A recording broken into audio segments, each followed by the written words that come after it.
Well, as you guys have learned, I have a special guest today, Joanna Kujawa. Took me a while to get her pronunciation right, but I practiced.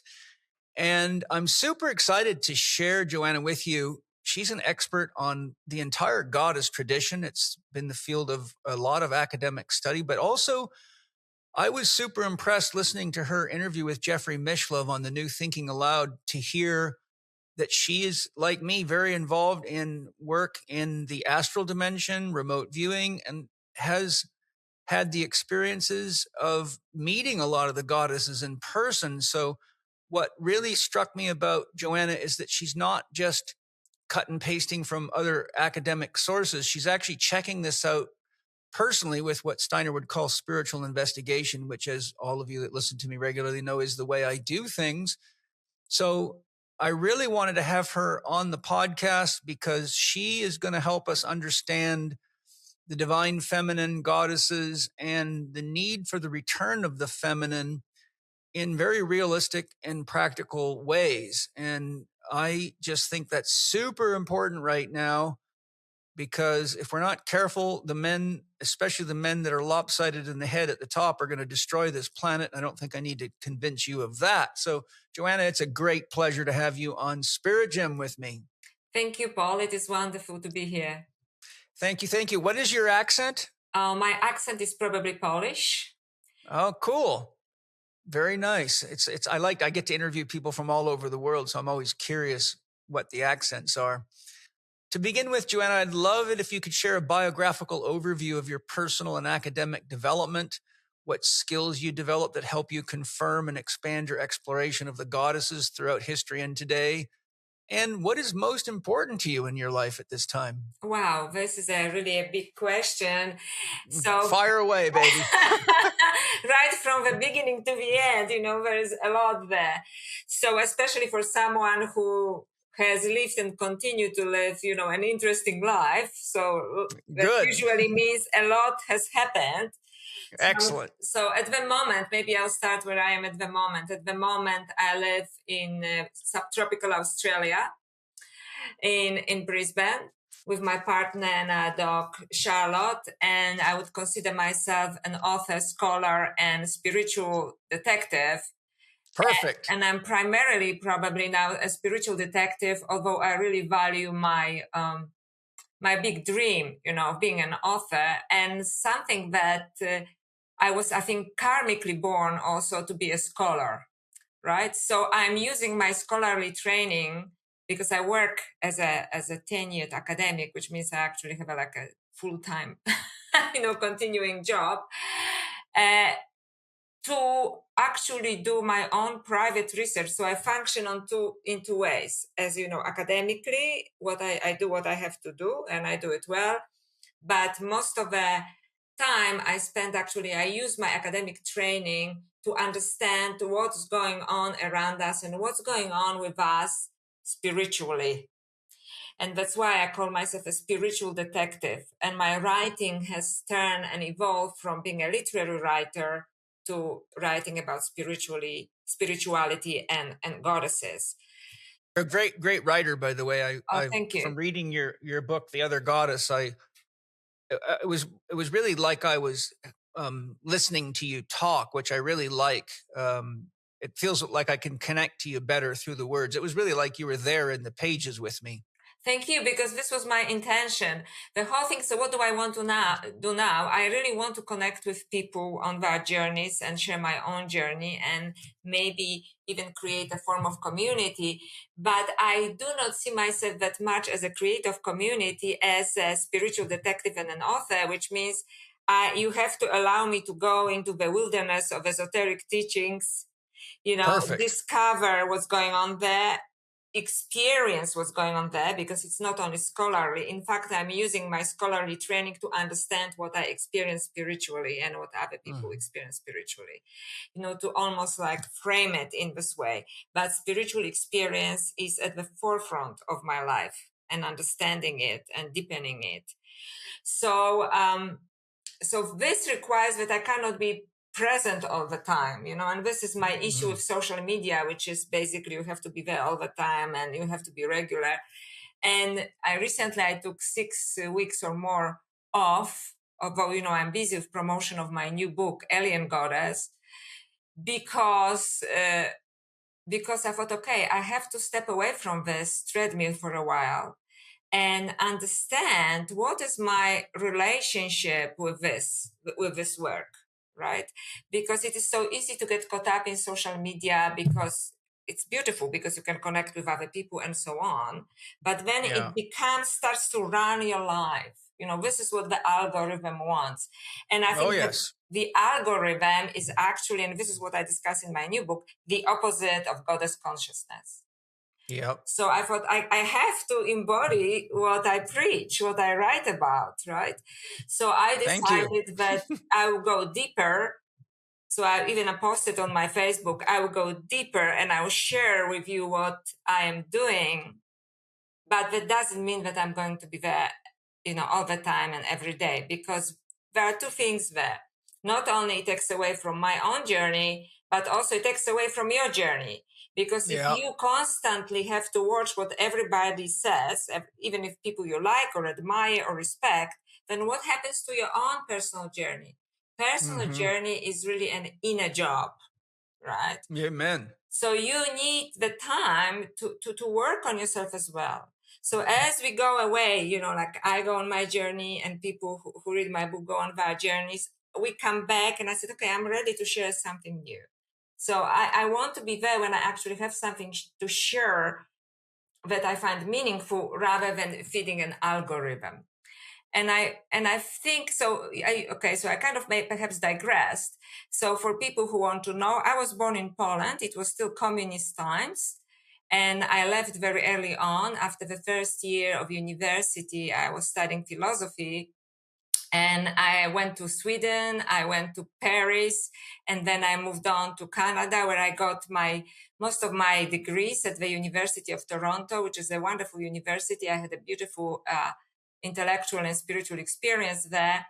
Then I moved on to Asia, where I traveled, but I also taught at the Australian university, Monash University in Malaysia. And then I was headhunted to come back to Melbourne and do my PhD and work for Australian universities. But as I was doing this, I was working on my writing, and I was working on my spiritual journey, which started, decades ago in a yoga class at the University of Toronto, and reading all the books that I could read, and on that, and then going through spiritual initiation with a esoteric teacher, which was a big experience for me, and studying tantric works and studying Vedantic works. Vedanta is actually the Hindu scripture, right?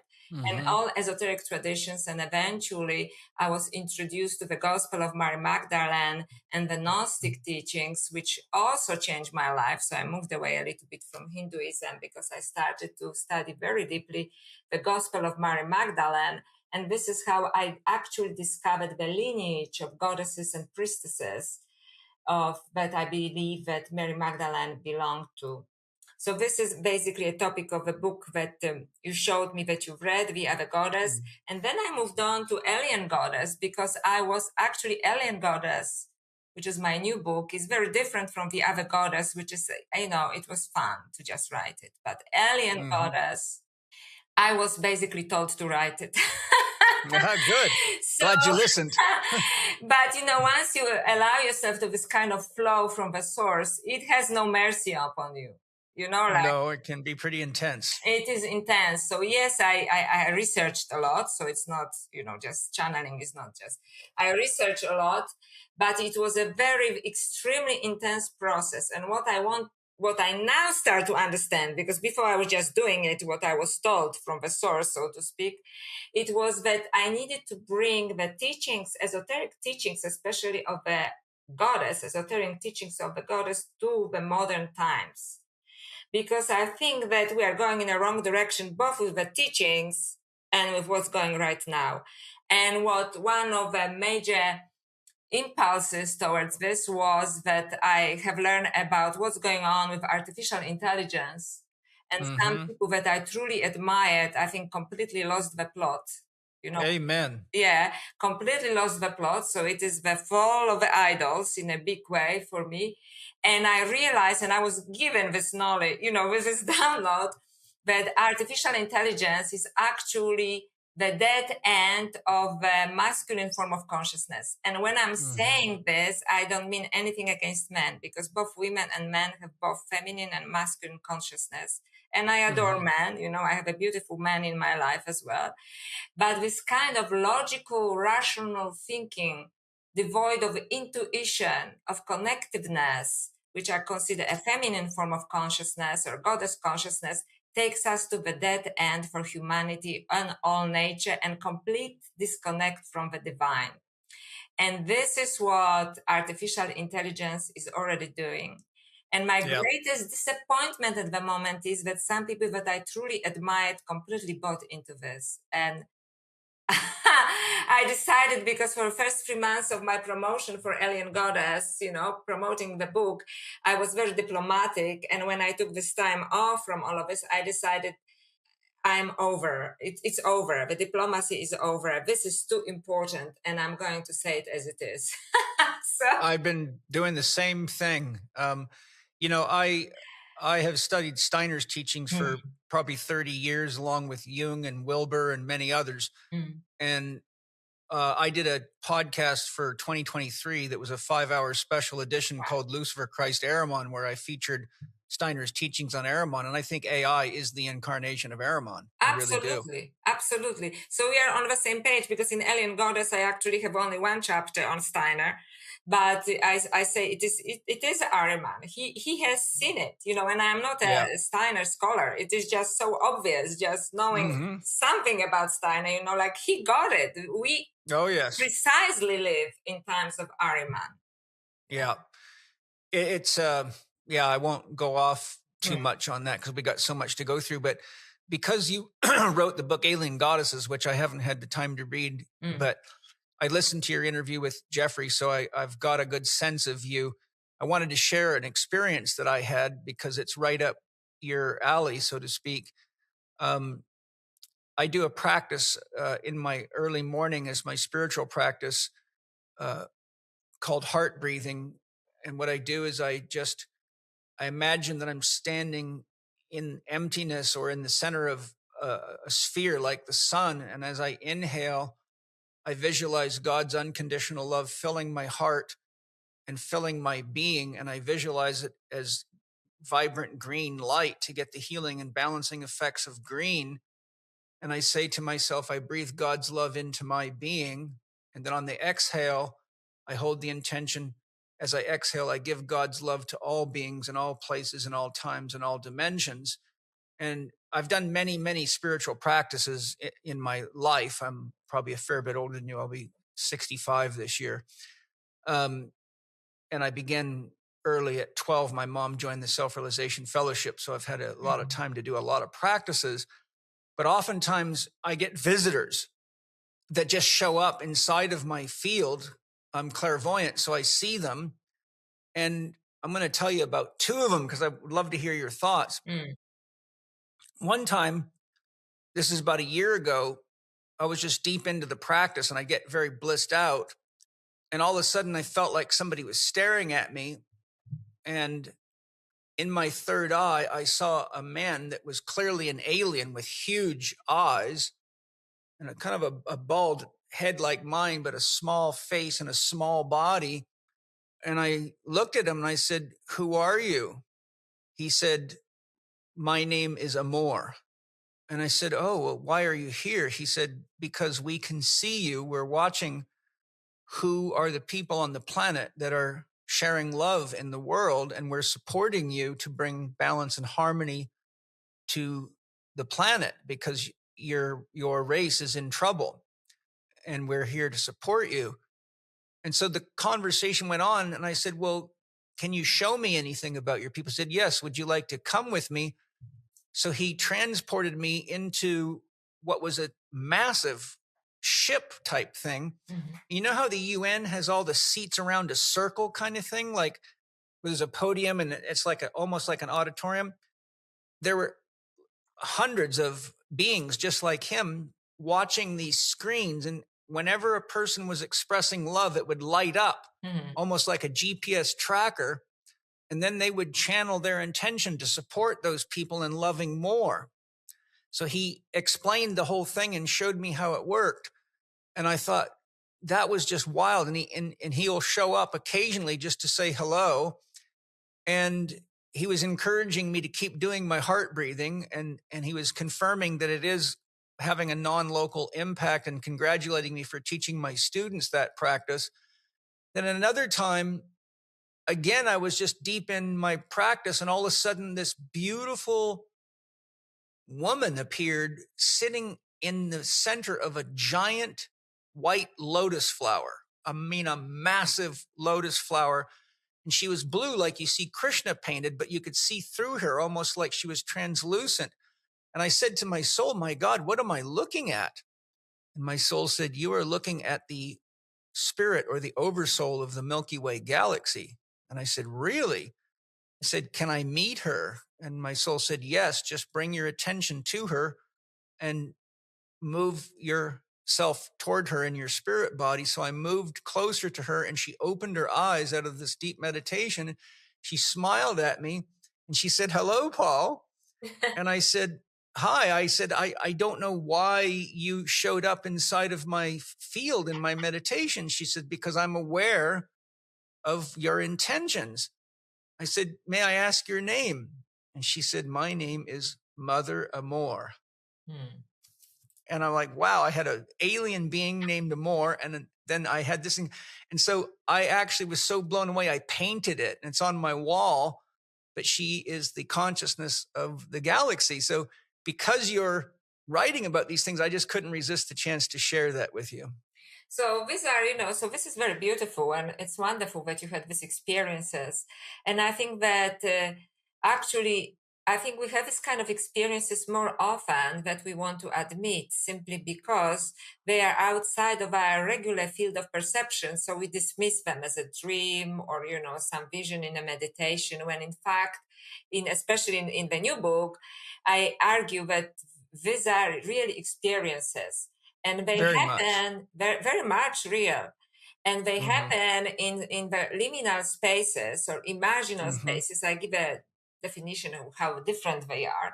So I think you are actually in imaginal space, because liminal space, it is when we can be contacted by these other beings, whether they are alien or angels, or I call them interdimensional beings. Because the more we look into this research, the aliens, so to speak, look more and more to me as interdimensional beings. And I think that let me digress, because I want to address what you're saying. For example, when people talk about UFOs, it is a completely misguided narrative about technology and a threat and military stuff, when in fact it's basically interdimensional beings contacting us, and depending on what state or what level of consciousness we are, we perceive them in a particular way. So in the past, they could be called angels or demons, right? Nowadays, because of our mechanized engineering mind, we call them aliens, but they are basically interdimensional beings of and it is wonderful that you managed to actually be in an imaginal space. Imaginal space is when we actually can go two ways. So it's not only that they enter us or they speak to us, but we can actually call upon them and we can have a conversation. So it seems to me that because you were able to have a dialogue with the beings, it was imaginal space when actually we can communicate with them rather than being communicated to, right? And just they come and we feel completely helpless, or we don't know what to do with this. So that's very good. I think it is wonderful, and I absolutely believe that this kind of beings are real. I had many experiences myself, and I'm really glad that now even like UFO experiences are being called anomalous phenomena. Right? Yes. Because anomalous, it means just out of regular field of our perception. And non-consensus. That's right, out of our consensus, and we are just basically conditioned to see and perceive what we can. So every time we break away from this, Every time we break away from this consensus reality, as you called it, then we can have these wonderful experiences. We can ask for guidance. We can communicate with them. And that's the beauty of imaginal space. And actually, it is also what the Gospel of Mary Magdalene talks about, but we'll discuss it later, I hope. Yeah. And I think because the listeners may be making the mistake of thinking imaginal means imaginary. I've studied the work of Henry Corbin, Ibn al-Arabi, Carl Jung. So really Jung defines the imaginal space or the imaginal faculty as the perceptual faculty. So Absolutely. it's actually, when she's using the term imaginal space, she means our ability to perceive beyond the ordinary limitations of five senses. And, we are connected to everything. So it's just, also, I think these experiences spiritually grow us because our sphere of wholeness and connection expands. And then we actually realize ourselves in a state of oneness with a lot more than we previously did. And I think it helps with our fear of death. It helps us feeling alone, or that, that the world is lost, a long list of these things I'm sure you're very aware of. But the key thing is for people to realize that she's not saying I'm just imagining this. No, She's absolutely. saying, Spot on. Yeah.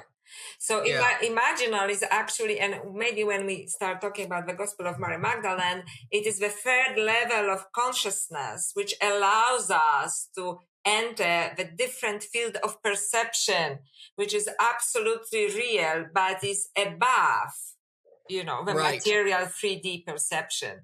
And it has nothing to do with imagination in a way of, fantasizing. So there is a space, imaginal space, and then there's what I would call a fantasy, right? So I'm talking about the space of higher level of consciousness, which allows us the higher level of perception. Yes, and in both of these, and I've had many of these things. I'm a remote viewer. I've done over 1,000 plant medicine ceremonies as a healing guide, and many other things. So these are not unusual experiences for me. What I thought was interesting about these two is that I was completely in a hypnagogic state where I was just really connected to my heart. I had no thought in my mind. And in both cases, I felt something in my field that made me look, just like when you feel someone staring at you. But I opened my eyes, there's nothing in the room. So I said to my soul, what am I seeing and feeling? And I just opened my third eye, and there they were. So these are, like, my point is that I wasn't imagining anything. In fact, I was just letting my mind completely go. And these beings presented themselves to me, which is even more special because it lets me know that they are paying attention to us, that we're not just out here alone.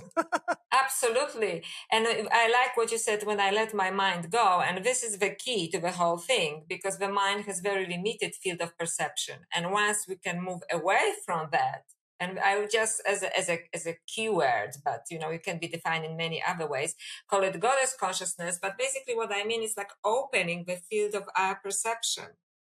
And all, great visionaries, and also Gnostic Gospels, which are the Gospels that were not included in the Bible and so on, talk about this field of perception where the miraculous happens, and which is actually open to us all the time. But we have to do some work, or sometimes it could be a sudden event that opens the field of perception for us, right? And then we know, wow, we actually, the world is actually completely different from what I was conditioned to believe it to be. And it's quite interesting, I think, that we are being conditioned to this 3D reality.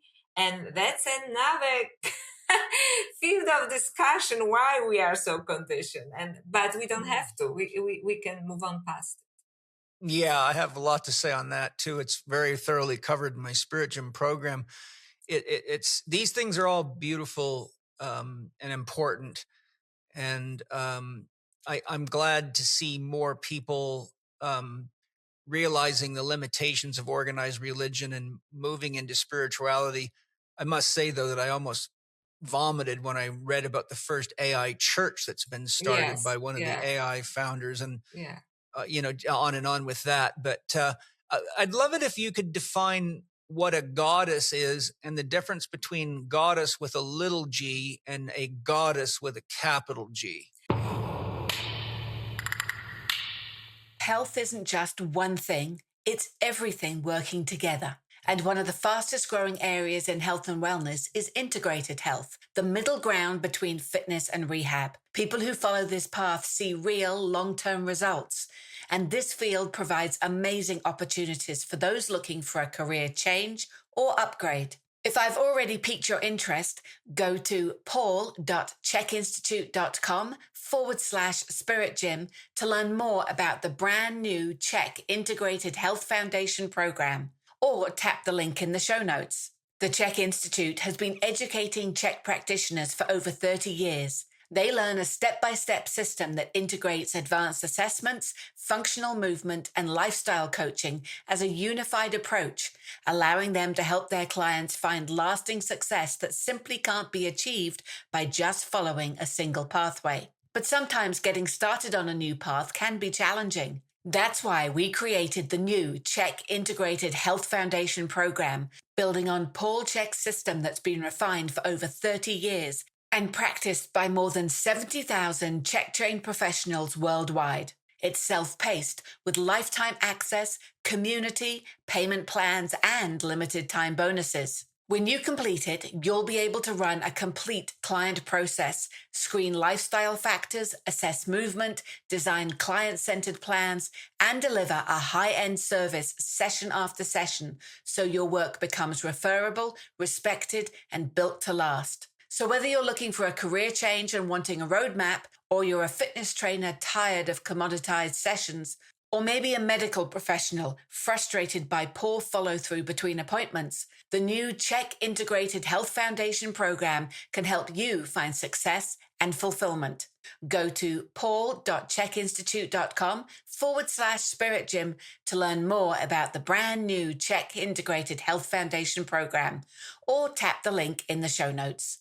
Okay, so in my view, this is just an editorial thing.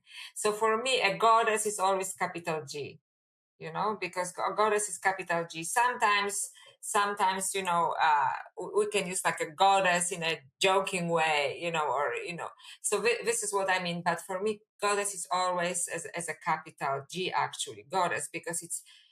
When I was writing The Other Goddess, I was actually asking myself the question, is it an archetype? Is it an entity an archetype is just a mental phenomena? Mm-hmm. Is it an entity that comes back to us over and over again under different names? Because I made a connection between Inanna, Ishtar, Hathor, Isis, Mary Magdalene, yep. Right? Mm-hmm. Or is it actually different sets of goddesses? And I think now that they come from the same field of consciousness, and I'm not sure if it is one and the same person under different names, or maybe even different goddesses, but it's a different form of consciousness that is trying to break through our perceptual limitations, so to speak. Right? Yeah, I've read a number of books where it's proposed that all the line of goddesses and even people like Jesus, Lao Tzu, Buddha were also the same soul reincarnating. Right. So I haven't felt the need to investigate that spiritually because I just have so many other more immediate things. But I think it is an interesting proposition. But at the end of the day, if God is God, then everything's God. And so it's all just God relating to itself, without which there would be no means for us to experience love. That's right. So that's why for me, what I call a goddess, and I think maybe this is something to address, it is this particular form of divine consciousness that we need nowadays, and that was suppressed by traditional religions and frankly by every civilization that we have a memory of. I don't know about other civilizations, and which actually led us to this point in time that we are facing in our own self-destruction. And I think that AI is a big problem there. So for me, a goddess is a form of divine consciousness that is trying, just kind of knocking at the door, like it's really time, like you cannot ignore it anymore. it is, without it, nothing good will happen nowadays, because we reach the very Absolutely. limit of the other form of consciousness. This is not to say that this other form of consciousness is wrong. It just reached its dead end, so to speak. Yeah. Yeah. Whatever comes now, it's only nothing good, it's only distraction, unless we bring both, the divine kind of the goddess consciousness and God consciousness together. I think for me, as I'm an alchemist, so I'll use an alchemy analogy for what you're saying.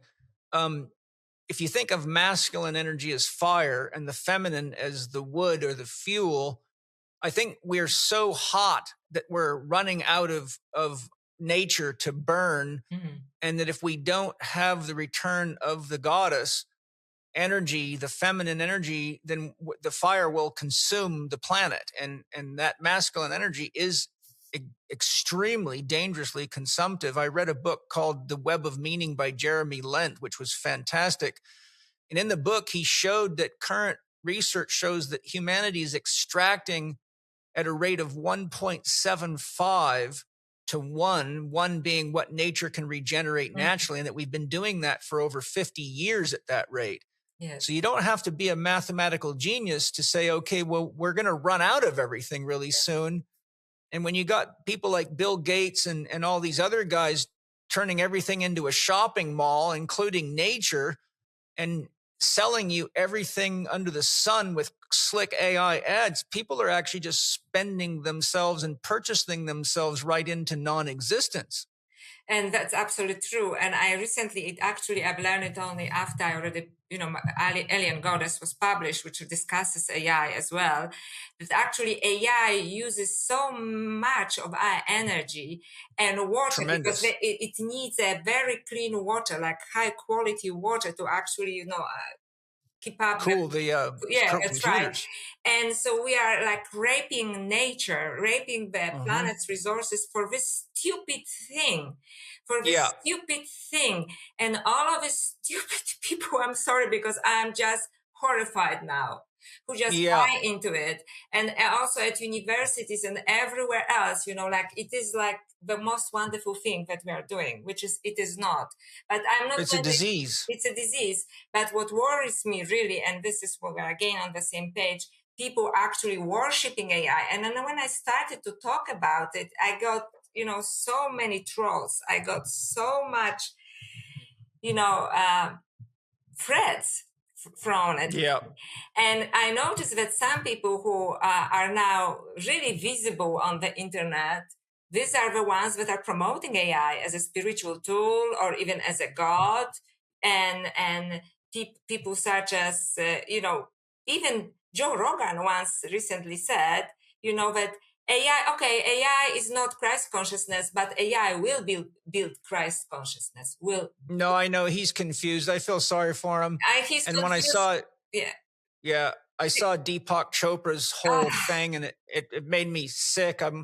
But then I recently learned Deepak Chopra showed up in the Epstein files, and that kind of put some context to all of this. That's right, and in a very significant way. Yeah, it's sad. Way. So he's one of my fallen idols. But even me too. Well, we're on the same page again. So, but I lost my confidence. I lost my trust in him when I realized what he's doing with AI. It felt to me that I felt sad for him at the beginning because he's not as popular as he used to be. So I thought he's just trying to keep up with the times and lost his spiritual discernment. But now I see him saying things that, that he said that are now discovered in an email. I wonder if he had any spiritual discernment at all to start with. Well, I lost faith I felt sorry for him. I began to pray for him when he started telling people to get vaccinated during COVID. And for someone with his knowledge and depth, that was a complete abortion of his responsibility to humanity. Yes. And so, and now promoting AI as a spiritual tool. No, it's all this stuff's very, very dangerous. I've done extensive research into it. I won't sidetrack us with that.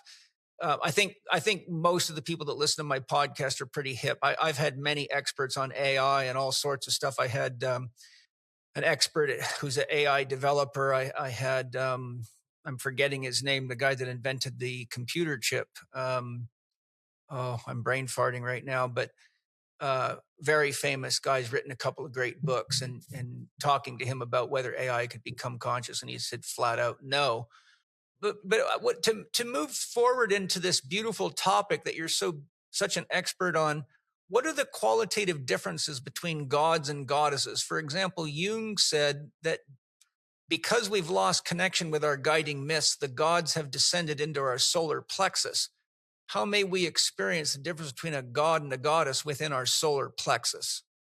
Okay, that's another really interesting question. So for me, the way I approach a goddess is, as I said, as a form of consciousness, right? The other form of consciousness that we still need to explore and we have to incorporate. But it makes perfect sense to me that Jung said that because we disconnected with the important meaning of the myths, the higher meaning of the mythology, not what we are normally given or in a very basic thing, that they descend into a solar plexus. So I think that the masculine energy is very much in a solar plexus because it's very active, it's very impulsive energy, right? And it is that form of doingness, right? When I think that goddess consciousness or goddess as such, she surrenders before she acts. Okay, so what is the difference there? Because I think that sometimes letting go and surrender is being confused with non-doingness, and I'm not necessarily promoting this. I think that goddess consciousness is that she can surrender and feel the energy first before she acts.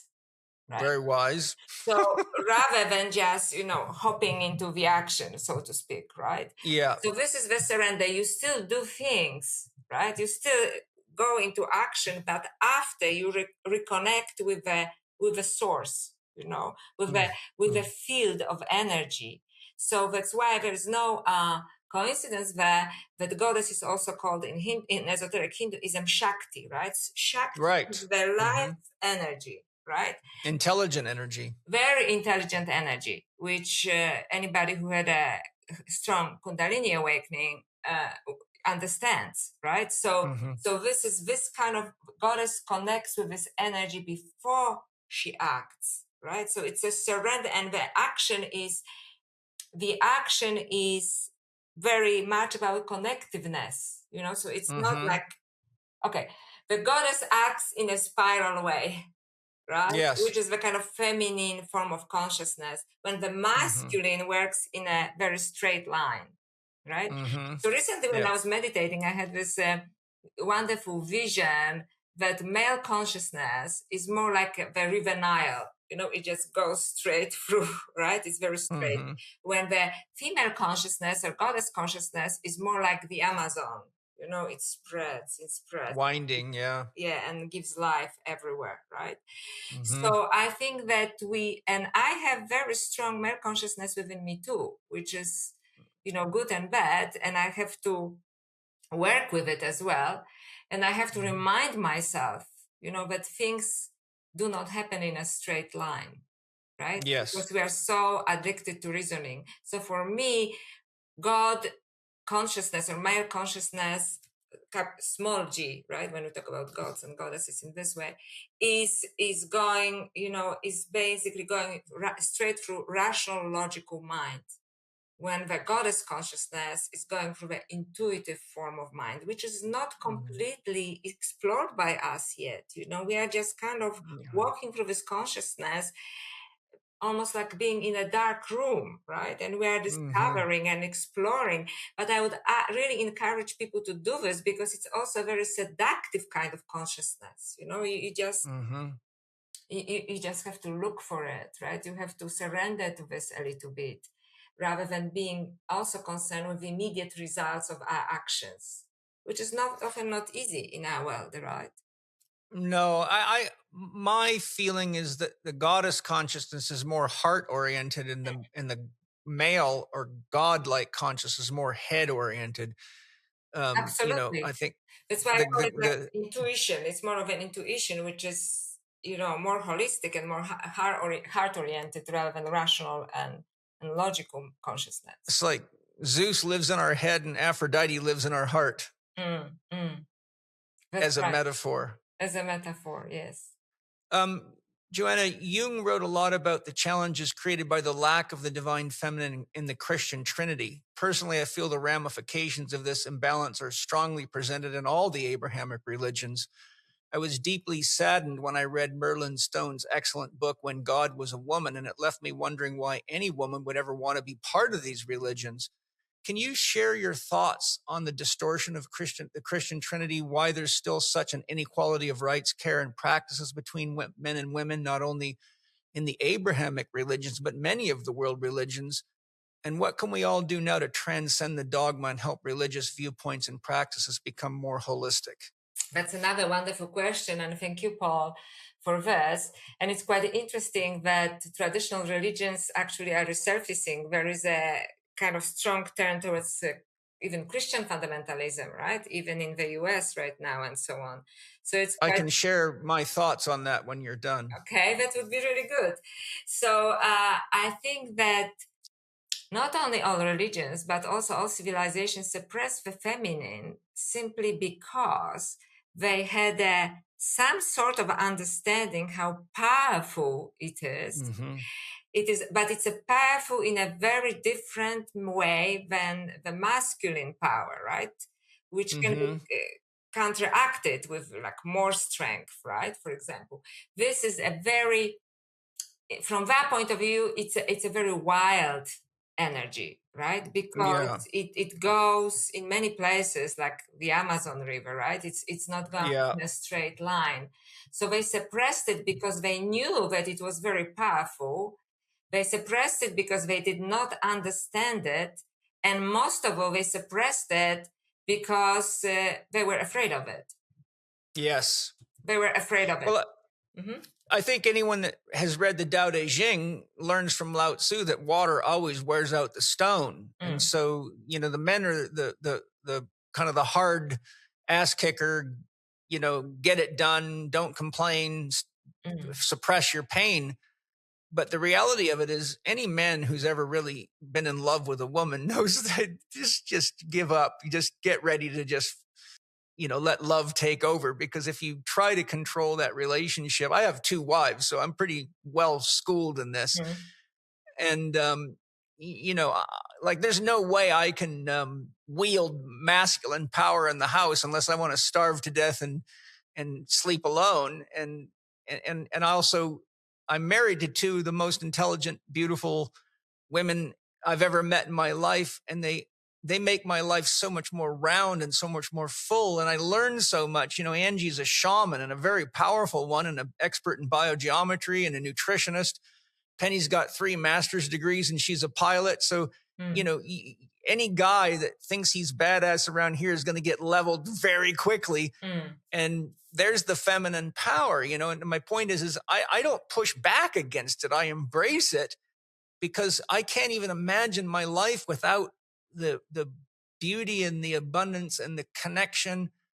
They teach me how to feel. They teach me how to slow down. They teach me how to listen. Like I watch how they handle children and animals. And it's amazing. Like I was raised on a farm, and to see how my father taught me to handle animals and how my father behaved, I can see why, for example, during the First and Second World War, whenever the men had to leave all the farms to go to war and women took over the farming, the husbandry and what was husbandry, and they took over the crops, crop production went way up and the animals were much better. I've got this documented in many of my books on farming history. And as soon as the men came home, the crops started not doing as well and the animals started not doing as well. Because the forcefulness came through, Yeah, the empathy and the compassion and the connection, the animals and even the plants feel. I think everything feels it. I wanted to touch back on Yeah, go ahead. So I just wanted to say that for me, because perhaps I am a woman and I'm not a traditional woman, it is a little bit more complicated. Because when I was growing up, I didn't want to be put into this category like of all caring, all loving, mother thing. I had a very strong adventurous streak in me as well. So when I was Good. reading books, for example, on the pirates, I said, why is the girl waiting for the man? I want to be a pirate. I actually wanted to be a pirate as a girl. Okay. I love it. What I meant, I wanted to, travel, have adventures, but, because I read pirate books, I think pirate is a good profession. So, so I wanted to be that. And I didn't want to be confined to the role of a mother, because this is what I saw around myself, right?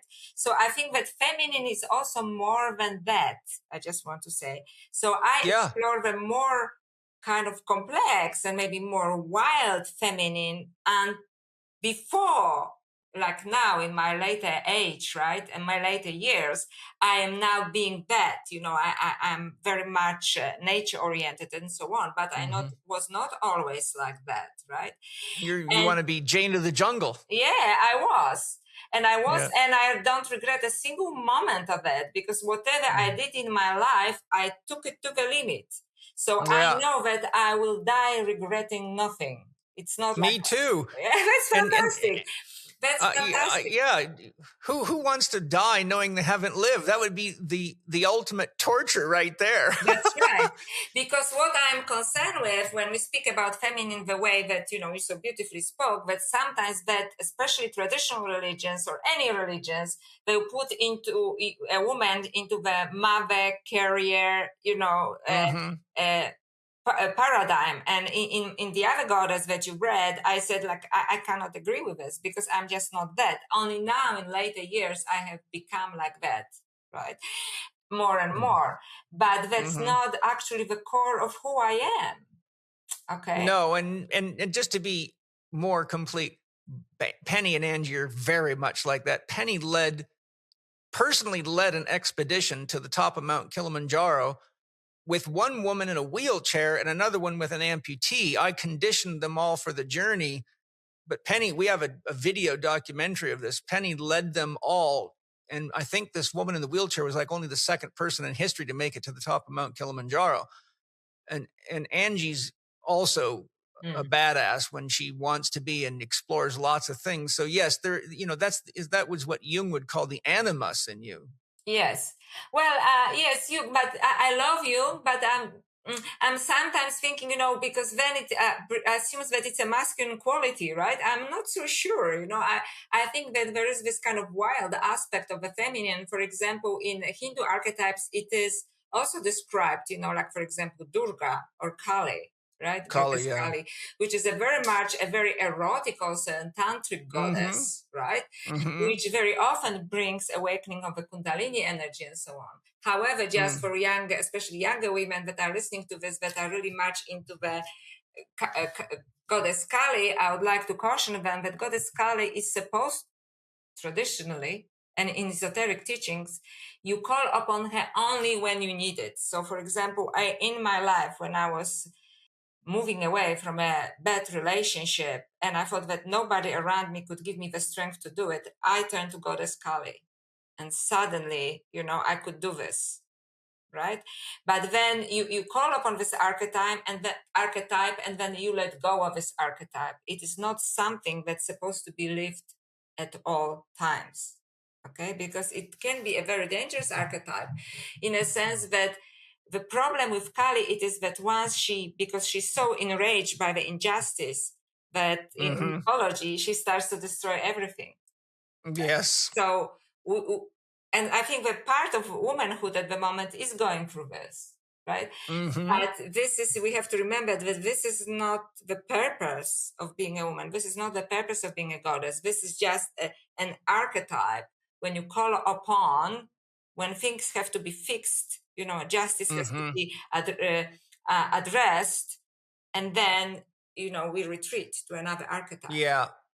I'm curious, have you ever known of the, I think she might be Iranian, Islamic mystic Rabia? Yes, Rabia, yes. Yeah. because when you're talking about this, it reminds me of reading Rabia's poetry, because she was just like you're describing. Yeah, that's right. She was a Sufi. So Yeah, yes, that's right. so this is again kind of very wild, mystical experience when you open yourself. As we could call it a shamanic experience, right? If we remove it from Yeah. any religions. But just to return to the original question, when you said why any woman would like to be associated with any of these religions, this was quite interesting, because when I was a young woman in my 20s in Toronto, one man asked me, how come an intelligent woman like you could be still a Catholic? Because I was then a Catholic. And I thought, why is he saying this? But then it stayed with me for a long time. And now I understand I understand this question. And I also know we're talking about the Holy Trinity. So actually the Father, Son, and Holy Spirit, it was the Holy Wisdom, actually, which is higher, which is Sophia, right? Which is the feminine. And when it was translated from Greek into Latin in 3rd, 4th century, it was neutered to, Holy Spirit. So it's just two masculine and one kind of neuter Holy Spirit, right? When in fact the feminine was there, right? It was just removed through basically translation to another language. And we suffer from this. But the people that do that know that they've allowed this to go on. I've studied this quite a bit. Yes. This is part of the controlled, drama. If you have listened to even one episode of Paul's podcast before, then you will know that he is passionate, and some would say even fanatical, about the quality of the food he eats and where it is sourced from. That is why the Chek household only eats pasture-raised meat, wild-caught fish, and organic produce. And that is why we subscribe to Wild Pastures meat delivery service. Each month, Wild Pastures delivers a box of meat that has been raised by family farmers in the USA using regenerative farming practices. 100% grass-fed and finished beef, pasture-raised chicken, and pasture-raised pork, as well as wild-caught seafood. You can customize the selection in your box, add on extra when you know you will be feeding more people, or change your options each and every month. You might be thinking that this will be too expensive for you, but Wild Pastures' mission is to offer the highest quality meat at the lowest prices because they want to transform the meat industry. And that means that more people need to be able to choose meat that is raised right. Their pasture-raised animals are part of a natural ecosystem. Their farmers use rotational grazing, practices that mimic nature, and so do not need to use synthetic fertilizers, pesticides, herbicides, hormones, or antibiotics. This beautiful process doesn't require the external resources, such as massive amounts of GMO grain, required with environmentally depleting conventional methods. And best of all, the meat and fish taste amazing. And for Paul's listeners, Wild Pastures are offering you 20% off your subscription for life, $15 off your first order, and free shipping. Seriously, you can't find a better deal for top quality pasture-raised meat. Go to wildpastures.com/Paul Chek. You don't need a promo code. Just visit wildpastures.com/Paul Chek and start choosing the goodies you will have delivered to you in your first box. And we have to ask ourselves, if we can get a little bit conspiratorial here, who and why doesn't want that to come into our lives? Why do we have to be limited to a 3D kind of perception? Why we are being pushed towards artificial intelligence, which is the dumbest decision humanity has ever made? Because I decided I'm not polite anymore. Why we are listening to men like Peter Thiel, which I think he's completely lost the plot, who, and others, some Altman, just a greedy teenage boy, the way I see him, and why are we doing this? And I think that these people wouldn't be able to do it by themselves, because although they are very smart in a kind of engineering business terms. The idea of this, I think, came from above. So military-industrial complex. I think it's even higher than that. If you do you mind me to elaborate? If you don't like go ahead. you can cut it out, right? No, I'm all for it, baby. Hit it. So, because when I started to study Gnostic Gospels, especially the Gospel of Mary Magdalene, the Gospel of Philip, the Gospel of Thomas, they are the Gospels that are not included in the original Bible, and they are very radical, and especially Gospel of Mary Magdalene, it rocks. I spent 22 years right now studying it as a seeker and as a scholar. So I hope we can share something about it as well later. So Gnostics basically talk that there is an ongoing struggle between good and evil in the entire universe. And that the earth is actually the center of the struggle.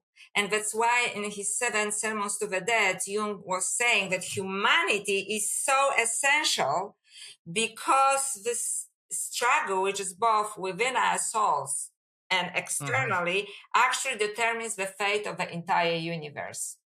And that we are somehow at the center of a struggle. So I do believe that there are some disembodied forces, okay, that, in the past would be called demons, and they are just forms of energy that are basically manipulating humanity to their own ends. And there are then good forces, that we experience in meditation, right, for example, or the so-called good aliens that are trying to help us to turn us in the right direction. And the only way that we can fight this, in my opinion, the only way that we can fight this, it is fight it within ourselves. It means, and the only way to fight it, because I don't really believe in a fight as a war in this, it is to ascend our own consciousness to a higher level of perception to which they have no access. I'm talking about the bad guys, to which they have no access, but they would like to have access to that. All right, and they want to prevent us to get access to this form of consciousness. Right. So the only victory lies in ascending or expanding, whatever the word one prefers, right? Our own form of consciousness. So it is all within you. It is all within you. So in a way, there's no point even doing what I'm doing right now, raging, about this fallen idol or that fallen idol. But, let's focus on our inner work, because especially now I'm really into the Gospel of Mary Magdalene, but all other, esoteric gospels talk about it is, and all other esoteric traditions, not only this one, it is all within you. So we have to go through these internal processes, and only then we can shift not only individual but also a collective consciousness. And this little man on top that now feels so powerful that will not be able to do anything. But it is an inner job. I always repeat, ascension is an inner job. Right? That's why we need time for our own internal work. That's exactly why I do a heart breathing practice every day. I've done lots of practices. Like I said, I did Tai Chi for 18 years, but my soul led me to heart breathing and said, this will take you to the next stage of your development. And it's helped me access my feminine much better and be less reactive and more like, I was a paratrooper in the 82nd Airborne Division. So I've got a lot of ass kick in me, and so I have to kind of calm that down a little bit. As a side note, one of the things I've learned from studying the issues of AI is that there's 7 men behind the major corporations, and nobody knows what their intentions are, not even their wives. So it's quite a dark mirror mystery that we're facing here. But I think it's important. I wanted to touch back because we both know that COVID triggered off a huge reversion back to born again Christians. We saw yogis and all sorts of people go into being a born again Christian and going into Orthodox religions all over the world. I've studied the evolution of consciousness for a very long time. And one of the things that comes up in the studies of consciousness and the evolution of consciousness by researchers and philosophers, people like Ken Wilber and others, is that whenever we're under stress, if we feel threatened, we revert backwards in our conscious evolution at least one stage, because we have to go to the unconscious level, because to put a metaphor in place, it's a bad idea to throw in a cartwheel if you're running from a lion. So you have to go to automatic reflexive behavior and instinctual behavior. So the more stress we're under, the more we revert backwards in our conscious evolution and development. And since 85% of the world population has religious affiliation, 85 out of every 100 people spent time in a Sunday school or some kind of programming situation. And so I think people just don't realize they're actually doing it out of a fear position, and they're trying to find a flock to feel safer in the flock. And I think it's a protective mechanism. But as I tell my students, fear never makes a good seeing eye dog. And that's what a spiritual practice is for, is to help keep you in your heart and keep you in your center when the going gets tough. I know, for example, when I was a competitive motocross racer, one motto that we all have is never let go of the handlebars until you have to. In other words, you have to maintain conscious control of the machine, because if you let go of it too soon, you could end up, with a broken neck or dead or a terrible injury. And I know from many very extreme experiences where I pulled myself out of a very dangerous situation at the last second. As a paratrooper, we're trained, stay focused. Always, we wear a patch on our shoulder that says AA. It stands for All American. But when we were trained, it was said to remember, it stands for always alert. Don't ever drop, don't revert back into consciousness. Don't get scared. Stay completely and utterly focused, or you might start doing things that kill your own fellow soldiers. So I think what we're seeing is the circumstances that COVID brought on, and the now economic challenges and the political chaos and the release of things like Epstein files. It makes people very afraid.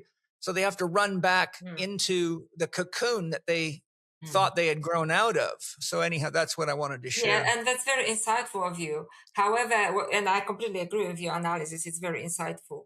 However, for people who do this, I would like to say I understand why they're doing this, but that's not going to solve the problem. Because no, that's why me and you have to talk about these things and inform people. That's right. So that's why not only... So I think I have to just basically address it now, if you don't mind. The reason why I really studied in depth as a scholar, but also mostly as a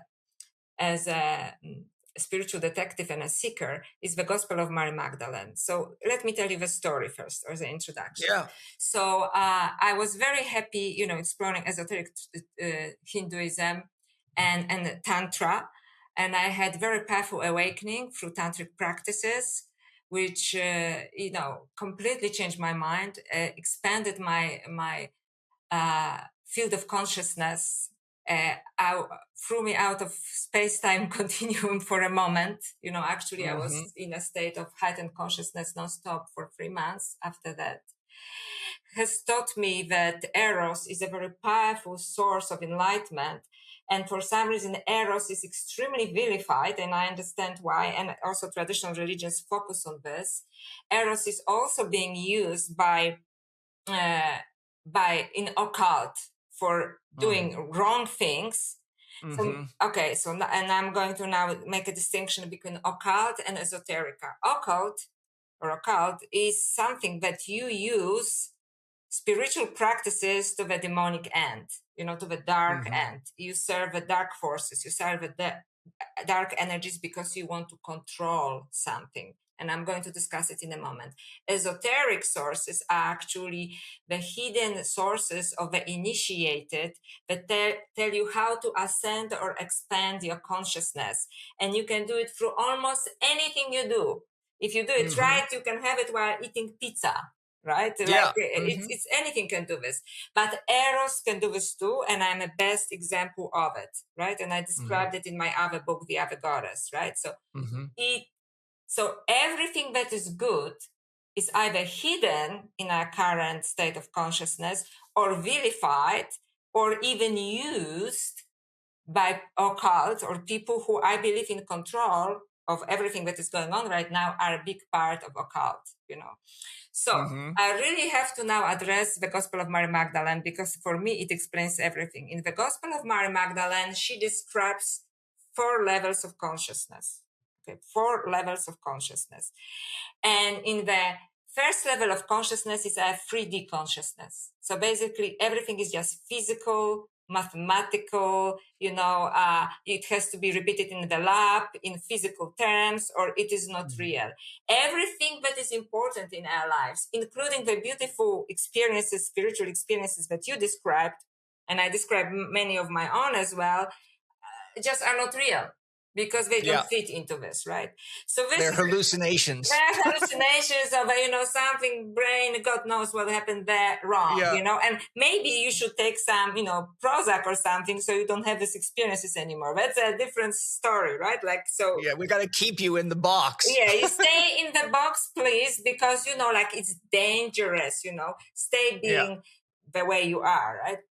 Then there is the second level of consciousness, which is, you know, desire or wrong desire. So in this level of consciousness, you may have like one of the desires, it could be that you want to go up, or you just give in to your desires, right? So you have to have a particular intention with your desire, right? For example, having a higher desire, so to speak in quotation marks, it is that you aspire towards your own evolution. Yeah. And there is it's very interesting, because the desire can be the desire to evolve or the desire to control. And I think that, for example, esoteric teachings talk about the desire to evolve and give us tools. And the reason why they are almost impossible to read, to understand, it is because they were intended only for the initiated. So, you know, people from occult are not going to use it. And then there is a desire to control. So it's quite interesting that actually scepter is a symbol for this, because it means people who have power, usually, you know, a scepter has an upper end and lower end. They choose the, you know, the control, right? Yes. And then there's a third level of consciousness, which is called the nous, N-O-U-S. So this is the liminal and imaginal space altogether. And in the Gospel of Mary Magdalene, it is actually metaphorically described this way, that after the event of crucifixion, the disciples come to Mary and say, Mary, we know that you loved you, that the teacher loved you differently than he loved you more than he loved us. Please share with us the teachings that he didn't, he shared with you, but not with us. And she said that when I saw the teacher in the nous, in the liminal space, right? And he said, Mary, you are beloved, you're beloved, and because you can see me there. And the male disciples get upset, because they say, how come she sees him and we don't see him? Because we are on a 3D reality when she's open to this higher level of perception, right? And it is in this level of perception that some of the people also from that rule the world, they go there, but they use it to control us, right? Instead of then using their own spiritual ascension, evolution, so to speak, right? And connect. And I think that I believe that all of the special experiences with whether it is UFOs or during the meditation that you described, and I had some that I would like to describe as well, happen in exactly this space. So this is when you break away from 3D consciousness, and actually it is called N-O-U-S, nous. So this is because lots of people talk about nous who discuss esoteric sources, but I think that it's not fully understood yet. I really understand it as this ascended form of consciousness. And you know what? I just want to interject real quick, because in your book you mentioned this, but in my studies, nous, as in noosphere, is the sphere of mind. So I wanted to ask you what the distinction was there, because I have loads of books in my library, theosophy books, many of them that refer to nous sphere as the sphere of mind. Yes, because they're referring not to esoteric, but to a Platonic form, you know, Okay. of a description. But I actually have nothing against it, because it depends how you understand mind. You know, if you understand Right. mind as consciousness, Yes. right, Yeah. then it is just one aspect of consciousness that I am discussing in my books, you know, this other form of consciousness that Mhm. actually, Yeah. so for example, in Hinduism, it's called buddhi, you know, the higher Mhm. intellect, right? Not the Yes. intellect that is reason and logic, right? But this Right. higher Yeah. intellect that allows you to reach the source. So, so I think that there is a little bit of confusion there, and also in philosophy, the same term can be used for different purposes. Right. So I'm talking Thank you for the strictly about, clarification. I think I talk only about esoteric interpretations, because actually in most esoteric teachings, whether Egyptian, like the way they understood hieroglyphics, or in Gnostic teachings, they say that there are always 3 levels to language. Actually, 4 levels to language again. One is like, you know, what we do generally, turn left and right, do your grocery Yeah. shopping, right? So for example, Literal. yeah, that's very, very literal. So for example, it would be in the Gospel of Mary Magdalene, it would be, you know, what was taught to everybody, right? And then there is the second level of this, when somebody who has some insight can understand, right? Mm-hmm. And so, for example, in hieroglyphics, there would be literal interpretation, and a second one would be the interpretation that the priests understood. And the Mm-hmm. third one is that initiated would only understand. Right. The same happens with Sanskrit. You know, when I was Mm-hmm. studying esoteric Hinduism, and especially the works of the 10th century philosopher Abhinavagupta, who is considered, you know, the greatest mind, actually Indian mind, medieval mind, and he wrote on Tantra Loka chapter 29, when he was talking about esoteric erotic rituals. You know, he's saying the same. So there are different levels of language. You can use the same vocabulary, and they have a different meaning depending from Mm-hmm. what level of consciousness you access the meaning. And that's why Yeah. even in the Gospel of Mary Magdalene, in hieroglyphics, or esoteric Hinduism, when it talks about Sanskrit, there's a 4 level, which is the initiated level, so to speak. And what Right. happens when you reach the 3rd level, when you open up your nous, you know, your esoteric, so to speak, access to esoteric experiences or uh, anomalous experiences, as they would call it nowadays, right? Or phenomena, then you open to the larger field or the source. And then Mm-hmm. what happens, actually, the source descends upon you, right? So for Yes. example, something like that happened to the Buddha, right? Yeah. Eventually, Mm-hmm. after practice, it actually, you can only do, practice is essential, but eventually you surrender your practice, and you know, you knock on the door enough, and now it descends upon you. Mm-hmm. Right? So the same with nous, and with any word, with any vocabulary, it depends from what level of consciousness you access it. And when you're on the highest level of consciousness, when you say this happens, and this is what a miracle is, because you know the true, you access the true vibration or the true meaning of the word, right? Mm-hmm. So I can say bread, but nothing happens. But somebody, you know, at this level of consciousness can say bread, and the bread manifests, right? Mm-hmm. For multitudes or whatever, because they are taking it from a highest level of consciousness, which is again an inner job. It is an Absolutely. yes. So I thought that this was really important to check on, because when we talk about the return to traditional religions, because traditional religions only address 3D and Yeah. address a fear of death, address a fear. And when I was once a Catholic, you know, I have nothing actually against it. Like I didn't have many, you know, I didn't have any bad experiences at all. So it is only that it didn't nourish me spiritually. That was my problem, right? Right. Because Yeah. what I was getting was ceremonies, was rituals, but there Yeah. was no Shakti behind them.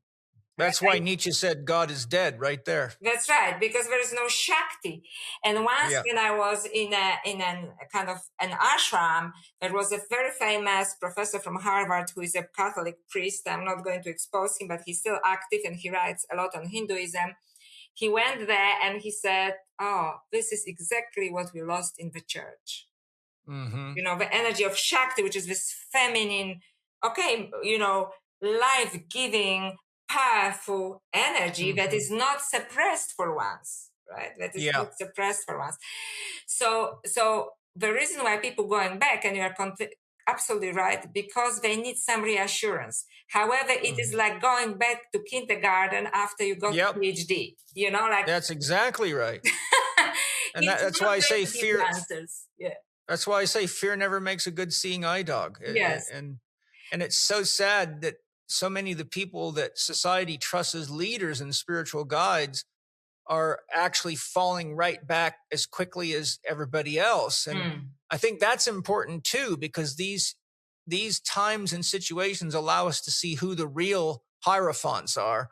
That's versus the people that get the most likes on Facebook because they bought a bunch of bots.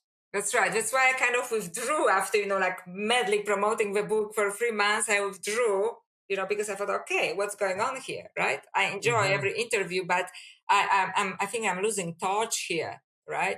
I have to return to my inner self as well. So, and you're right, who is a hierophant? And actually, if I can share a personal story, even my spiritual teacher, when I was talking about this ashram, he fell too. But for the same reasons that pretty much Deepak Chopra fell. But I felt that I was protected because I was not included in this. Once I was very shocked. But and there was a lot of anger in community, but I decided, and the reason why I had to leave the community, because I refused to take a side. Because I said, okay, what he did was wrong, but I'm not going to turn into hatred. No, it's not good. And I decided, you know, everything I received from there really helped my spiritual growth. And I didn't have any bad experiences because somehow I was protected from them, right? So I decided to honor what I have learned there and leave, you know, because I didn't want to be caught up in the anger of this. So, so kind of paradox of this is also that a teacher may fall, but the teaching that were passed to you are still there. You understand? Like you integrated them. So it doesn't disqualify what was taught. It was just that somebody turned out at the end unworthy of them, or maybe was worthy, but surrendered to some temptations that made him, you know, so yeah, just because your math teacher turns out to be a pedophile doesn't mean you give up on math. That's right. That's exactly the same thing. Yeah. I remember, for example, when this is a long time ago, but when it first came out that Elton John was gay, a lot of my friends said, oh, you know, they started calling him, I won't use the names, but you know, those kinds of names. I'm never going to listen to his music again. And I looked at them and said, you and I have been driving down the road, listening to Crocodile Rock, smoking a joint, having a great time 1,000 times. And he was probably having gay sex then and you didn't know it and you loved his music. So now that you find he's got a different sexual orientation than you, you're kicking him out like he's never done anything good for you. I said, what? Grow up. Yes. Grow up. And exactly that. And also teachings and also my studies both of Tantra, esoteric Hinduism and esoteric, you know, like Gospel of Mary Magdalene, it is that once you commit yourself to this, the energy of this text enters you. So it is almost like a form of initiation by itself, right? These texts are not just somebody written them down, right? So they carry a particular energy and they have a value in it. And the same, the teacher who even perhaps at the end turned out to be whoever he is, if he was at certain point, he could have been and was a channel, you know, something within him opened, that he was a channel so he could actually pass this energy, but he probably crystallized too soon, so to speak, right? Yeah. When certain things were still unresolved, such as maybe greed or, you know, sexual desire that was perverted or, you know. Well, I believe one of the key functions of evil is that it points to the good. We wouldn't know what the good is without evil. And so in context of what you're describing with the teacher, that's a great reminder for you and all of us to really stay centered in our heart and be very clear of who we are and what we're here to do, and what isn't an authentic expression of the divine within us. That's right. That's right. And those people remind us. That's right. And for example, I have received only the good from this teacher. And the fact that his conduct is really questionable is extremely disappointing. So I left, but it doesn't disqualify what I have learned. Right. And what rises in my heart in this context is, I've been around long enough to see a lot of these kinds rise and fall. And I've been a therapist for a long time. And what I see in every case of this, because a lot of these have to do with addictions of one kind or another, is that there's always an emptiness that the person hasn't figured out how to fill. And the pull of the emptiness can draw people into trying to fill it with the wrong things. So ultimately what I'm saying is, it's an indication that there's healing that needs to take place. And when you put power through a vessel, such as a human being, if there's a emptiness in there, it's like having a hole in your gas tank. It gets to be really expensive to drive your car because you're leaking everywhere. And so I feel that a lot of these people their spirit leaks, and it makes them very accessible to negative entities because they can come right through that hole. I've had to do a lot of entity extractions in my career, and I always find that the entities access you right where you're broken, and that you can take entities out of people for the rest of your life. But if they don't do the healing work, they just get repossessed and repossessed and repossessed. It's almost like they're just sitting targets. That's right. And I would like to go back here, especially with the teachers that I described, to the wrong desire. And I think it also would apply to, the men we discussed, like Deepak Chopra, right? Because, and in this case, in my personal experience, the teacher did it for two reasons, I think.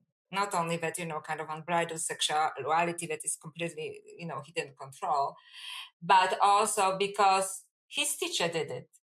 And, it traditionally, and it goes for both, unfortunately, Hinduism, Buddhism, and any form of religion, that we come back to suppress feminine.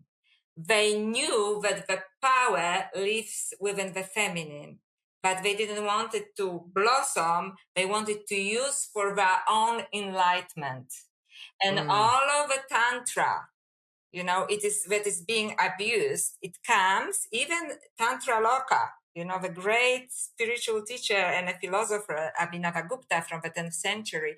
It was basically a ritual that Brahmin priests were using, for their own enlightenment, but they were using women to do this. And once when I was running a workshop, one woman asked me why the tantric practices usually refer to, the masculine. And I finally found an answer from a French scholar, Daniel Odier, who, great tantric teacher and spent lots of time in India and so on, and translates tantric works from Sanskrit. And in the most ancient tantric works, a woman embodies the Shakti energy, and for a man, the job is so the man can be, showered with this beautiful energy. He basically has to wait, right? So the woman can reach the peak, which is the ecstatic peak, which is very different from orgasmic peak, right? So he can be showered with this energy, and I describe it in Via the Goddess, right? So from my own experience. So yeah, I read it. It's great. These people, like in this particular way, case that I discussed of my own teacher, he did it. He actually didn't understand why people were angry with him, because he did what his very famous teacher did also, and many for generations and generations, for hundreds of years, all teachers venerated teachers were using this powerful feminine Eros for their own enlightenment, and then leaving women bedazzled and sometimes pregnant, to deal with the consequences of that. Yeah. So it's again kind of the abuse of this beautiful feminine energy, and there's immense power in the feminine Eros, and I think that's why they're also afraid of this, because how would we control this, right? Millions of people are carrying parasites, and most don't even know it. In fact, the chances are good that you have one or more parasites inside you right now, leeching off your nutrients and strength. But before you get all freaked out about it, here is some good news. Organifi's Parasite Cleanse Kit contains a unique and specialized blend of carefully chosen natural elements that help locate, kill, and remove unwanted guests and pests from the body. Like a magnet finding iron in the sand, these ingredients adhere to the toxins and parasites and pull them out of hiding, ultimately removing them from your body. This two-step combination of 100% natural ingredients includes the Parasite Cleanse capsules and the Bind and Restore tincture, creating an easy-to-use cleanse that is perfect to help get rid of your unwanted guests.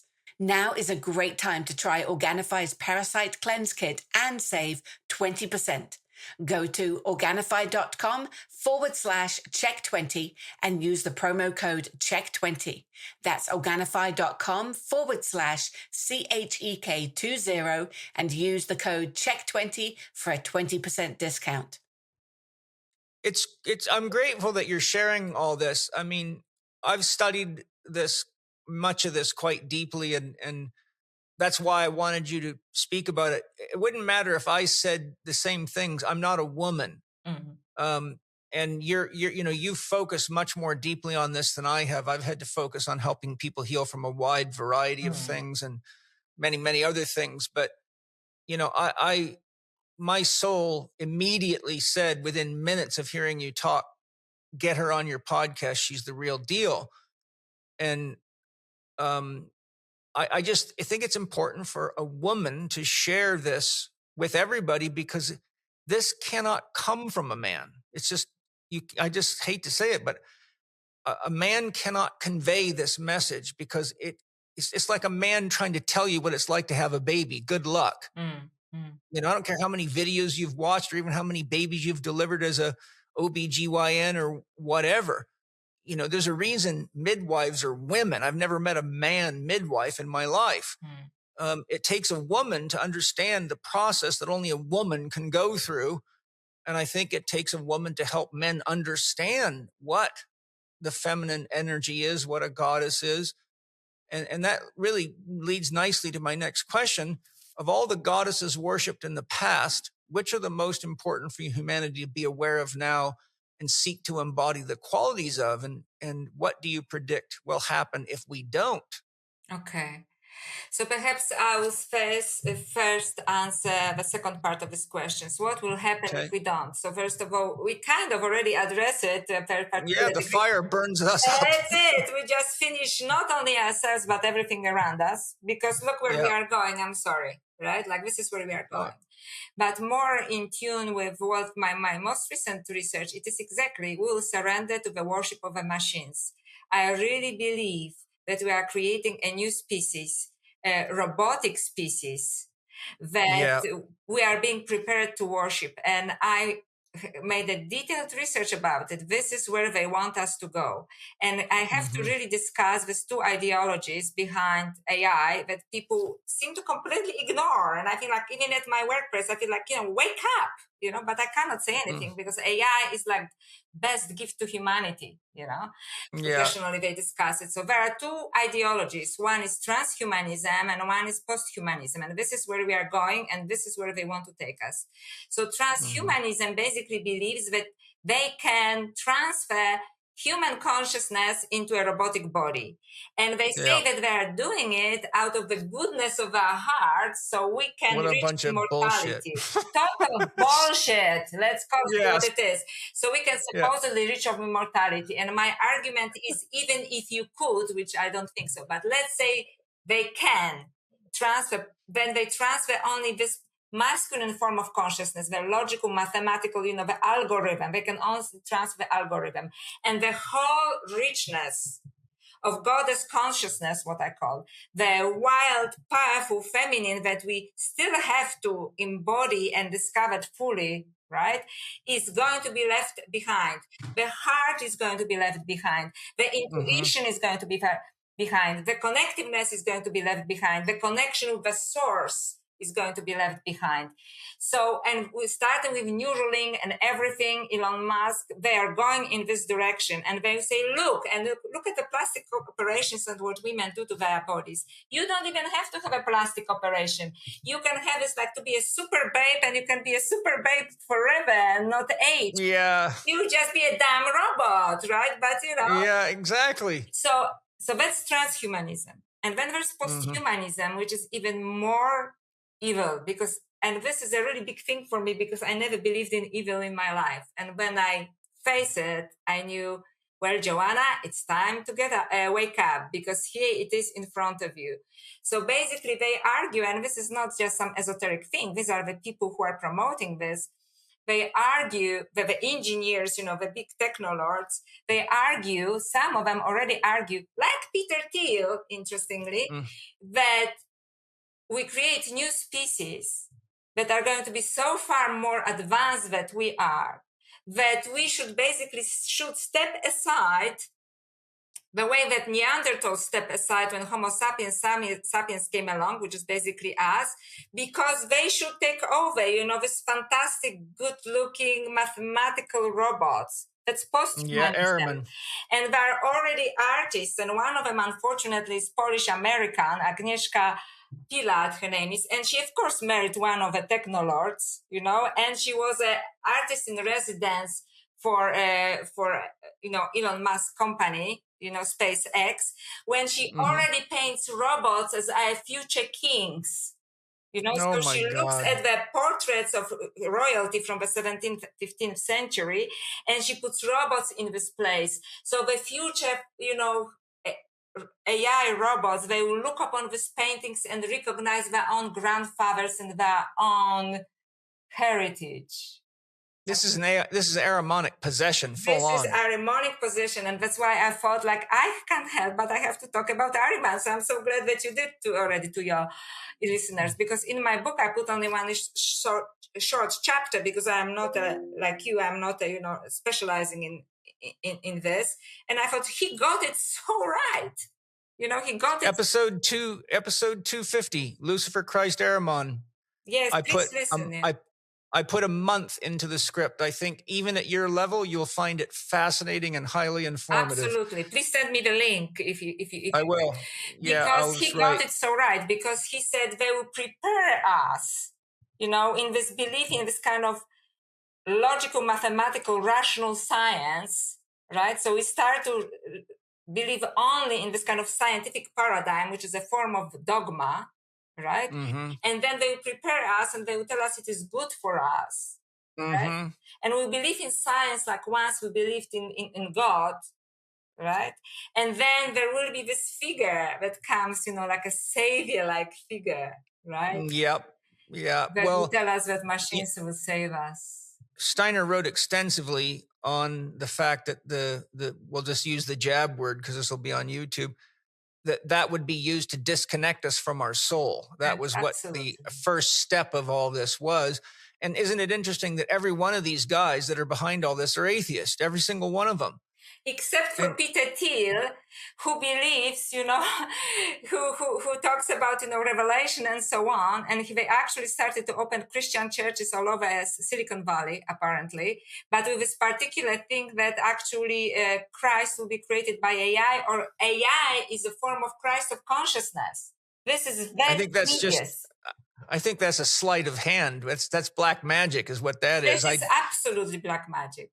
And I don't think Peter Thiel has any connection to Christ or real Christianity at all. I think this is just good salesmanship. Absolutely. And I actually maybe slightly disagree with this. He has no connection, but he believes he does. You see, he thinks that he can enlighten us, about You know what the problem with the belief is, Joanna?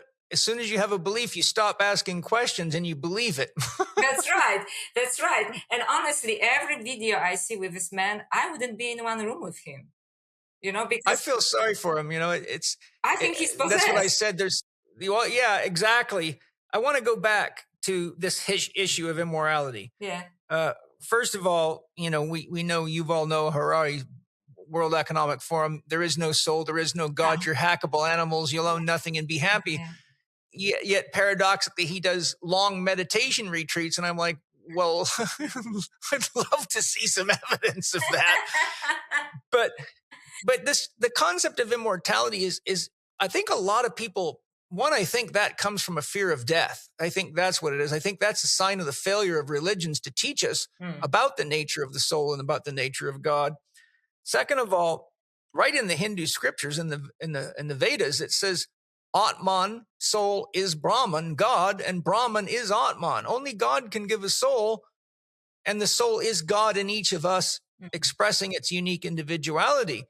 So the other issue that is important for me to share with everybody is that if we don't have death to remind us to value life, and we don't have death to remind us of the sacredness of the food we kill and eat, and the cycle of birth, life and death, and regeneration in life, and that it has to be nurtured and supported or we're all gone, then we're going to live like complete and utter idiots. We're going to destroy, we're going to live out any crazy idea we have without any limitations. And when you look at all these movies that are out with AI wars, what is it? You see destruction, destruction, destruction. You see Hunger Games, you see all these movies.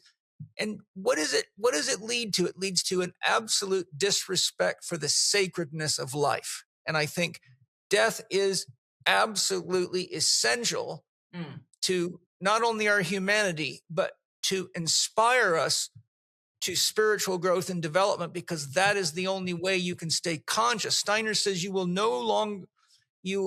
first of all, Steiner says the first thing that happens when you die is you find yourself surrounded by people just like you, and you stay with them until you're absolutely sure of what you'll never do again. Steiner also says you will no more have eyes in the spiritual world without spiritual practice than a child born in the physical world without eyes could see. He says for each organ in our body, we have to develop an etheric duplicate through spiritual practices. So we have to develop spiritual eyes, spiritual ears, spiritual taste, spiritual heart, etc. And that's what happens as you grow your light body. You develop the etheric double, which does live beyond. And as a remote viewer, I can go walk on the sun. I can tell you all sorts of things. I can see my light body. I know exactly. I use it to travel all the time. And I couldn't do that if I hadn't done all the practices that I've done and developed the clairvoyance, the clairaudience, the clairsentience to relate to that part of me. When I die, I'm going to be ready to go and say, fine, I've done all my prep work. I'm ready to come out of the cocoon and let the butterfly go. But if we spend our lives as caterpillars consuming everything alive, and we don't activate our imaginal cells and transform and grow wings, then we really are dying in a negative sense of the word. And I think that's one of the reasons it's so important for me to share people like you. And that's why I started my Spirit Gym program. And I think that's one of the limitations of organized religion, is it's not taking us into our imaginal selves, which is the mystical experiences, the numinous experiences, and the experiences you describe in Tantra that actually open us up to who and what we really are and inspire us to keep growing into that. And that's what drives me every day is like, I have to help people see the greater of the self, not the lesser. And I think the 3D world you described, it's the material body that is the cocoon for the soul's evolution. And I think the world is a nursery school for souls. It's a garden for souls. We get a biological body where we can have place, name, and sense of self. And we progressively evolve from the capacity for loving self to loving other to loving all. And I think that's the growth cycle.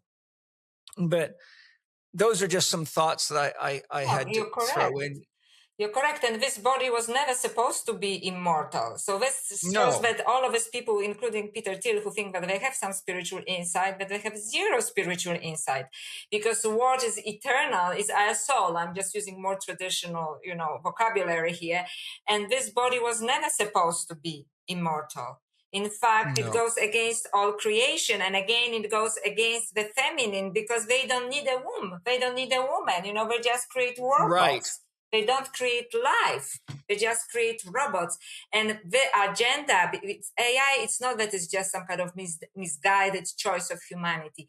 There is a very strong anti-humanist, anti-nature, anti-spirituality, anti-divine, agenda against it. And that's why I don't believe that even men, wise or stupid as they are, could come up with this. That's why I think they're actually puppets of some other power. Yeah, absolutely. Well, you bring up a thought in my mind regarding the actual nature of the body and the importance of of it having a natural death.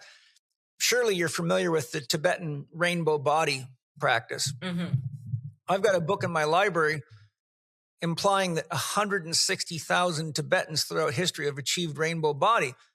But if you remember the rainbow body practice and ceremony, what happens to the body right when they achieve rainbow body? It disintegrates into ash. It often catches on fire. And in the ash of everyone that transitions in the rainbow body is a gemstone of some kind, which is a symbol of, I'm leaving something behind to let you know that this wasn't an accident. That's right. It's the essence. This is the material expression of the essence of the purity of the soul and the spirit. So the point is, to achieve rainbow body is to become immortal in the spiritual sense, but you have to do the work, and to do it, you have to drop the body. Absolutely. So the death process is as pivotal to it as food and water is to life. That's right. And it's quite interesting because in Gnostic Gospels, they say people think that they will die and they will be resurrected, when in fact you have to be resurrected when you're alive and then you died. You have to become conscious. It's all about achieving consciousness within lifetime, right? This lifetime, right? It's not about like you die and then you somehow get your young body back. And, this is where like lots of religions got really lost, because they again perceive something from a very basic materialistic point of view, which is unfortunate, especially for a religion, right? So, well, I think one of the things that AI plays into is humanity's childish need for instant gratification. And I tell my students, you have to develop spiritual courage. You will be afraid to hear your soul tell you the truth, and your ego will block it. Or your ego will begin to impersonate your soul, and you'll tell me that your soul said, yes, you can eat a box of Oreo cookies every day, or you can do DMT every day. I've heard every crazy thing come out of my students' mouths. And I say, look, you need to be very careful, because right now your shadow has figured out what you're up to, and the ego really resents spiritual development, because it means the further you grow into your soul, the less the ego has control over you. So this is why so many people don't have the spiritual discipline to stay consistent with practices. That's right. And AI kind of bypasses it. It does. So that's why it's an ultimate delusion. So I say with AI, especially in spiritual terms, if you already like even have a bag, you believe that it actually can do something for you, which is already kind of difficult, strange, and you shouldn't go there. It is discernment. You have to have discernment. Yeah. And by discernment, I've got Manjushri right here. Spiritual discernment and sovereignty. Do not give up your sovereignty under any conditions, especially to a machine. I mean, my goodness, Yeah. To me, AI is just a mental prostitute. It is, but it works cheap. That's right. Not only that, it is designed to steal your soul. I'm talking about now in more theological terms, because once you go for transhumanism, you lost your soul. At least you lost it. You probably will find it again, because soul is immortal. But theologically speaking, you cannot lose your soul. But you can give it up. So this is a way of giving up your soul. Yeah. you can really halt the evolution of the soul is what you can do. It's kind of like getting so shit-faced drunk as a high schooler, you end up going and sitting in a third grade classroom and you stick to it as long as you're drunk, and nobody can figure out why there's a 17-year-old sitting in a third grade classroom, and you wake up one day when you get sober and go, oh my God, I spent the last 2 years in third grade. You know, I think it's correct. Yeah. It's this very slippery slope. It is. Yeah. Joanna, you're blowing my mind. I love you. You're amazing. I want to get into something that I think is really important to talk about here. In The Chalice and the Blade by Rion Eisler, she informs us that the pivotal shift in life-centered partnership societies to death-oriented dominator structures occurred in Crete around 1450 BCE, when the Minoan civilization, rooted in the goddess worship and life celebration, was overtaken by the is that Mycenaeans? Mycenaeans, yeah. Yeah, who prioritized war over morality.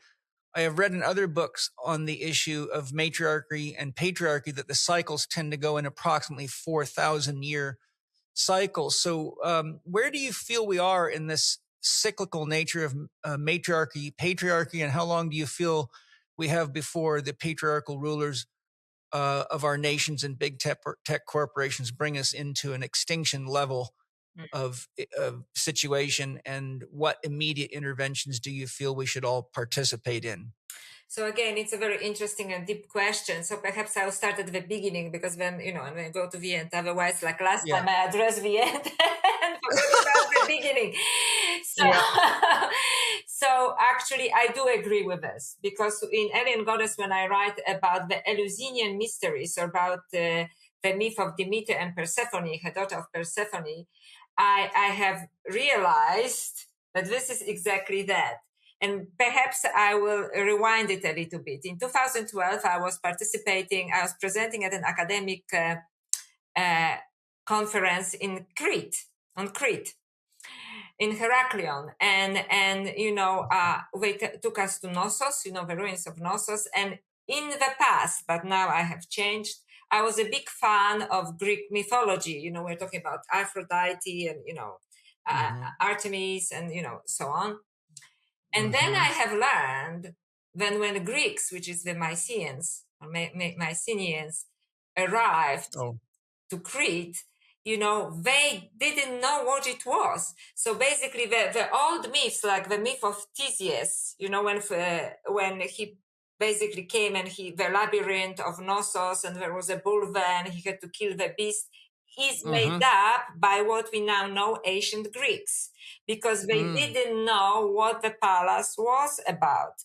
And then I realized that it's just an overlay on the much more ancient civilization.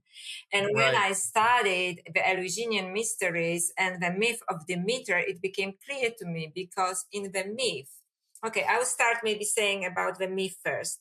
So she has a daughter, Persephone, which is snatched away from her, and she doesn't understand. So I'm talking about esoteric interpretation of the myth, not what we normally learn. When her daughter is snatched away from her, and I interpret Persephone, her daughter, as a higher level of consciousness, or the feminine form of consciousness.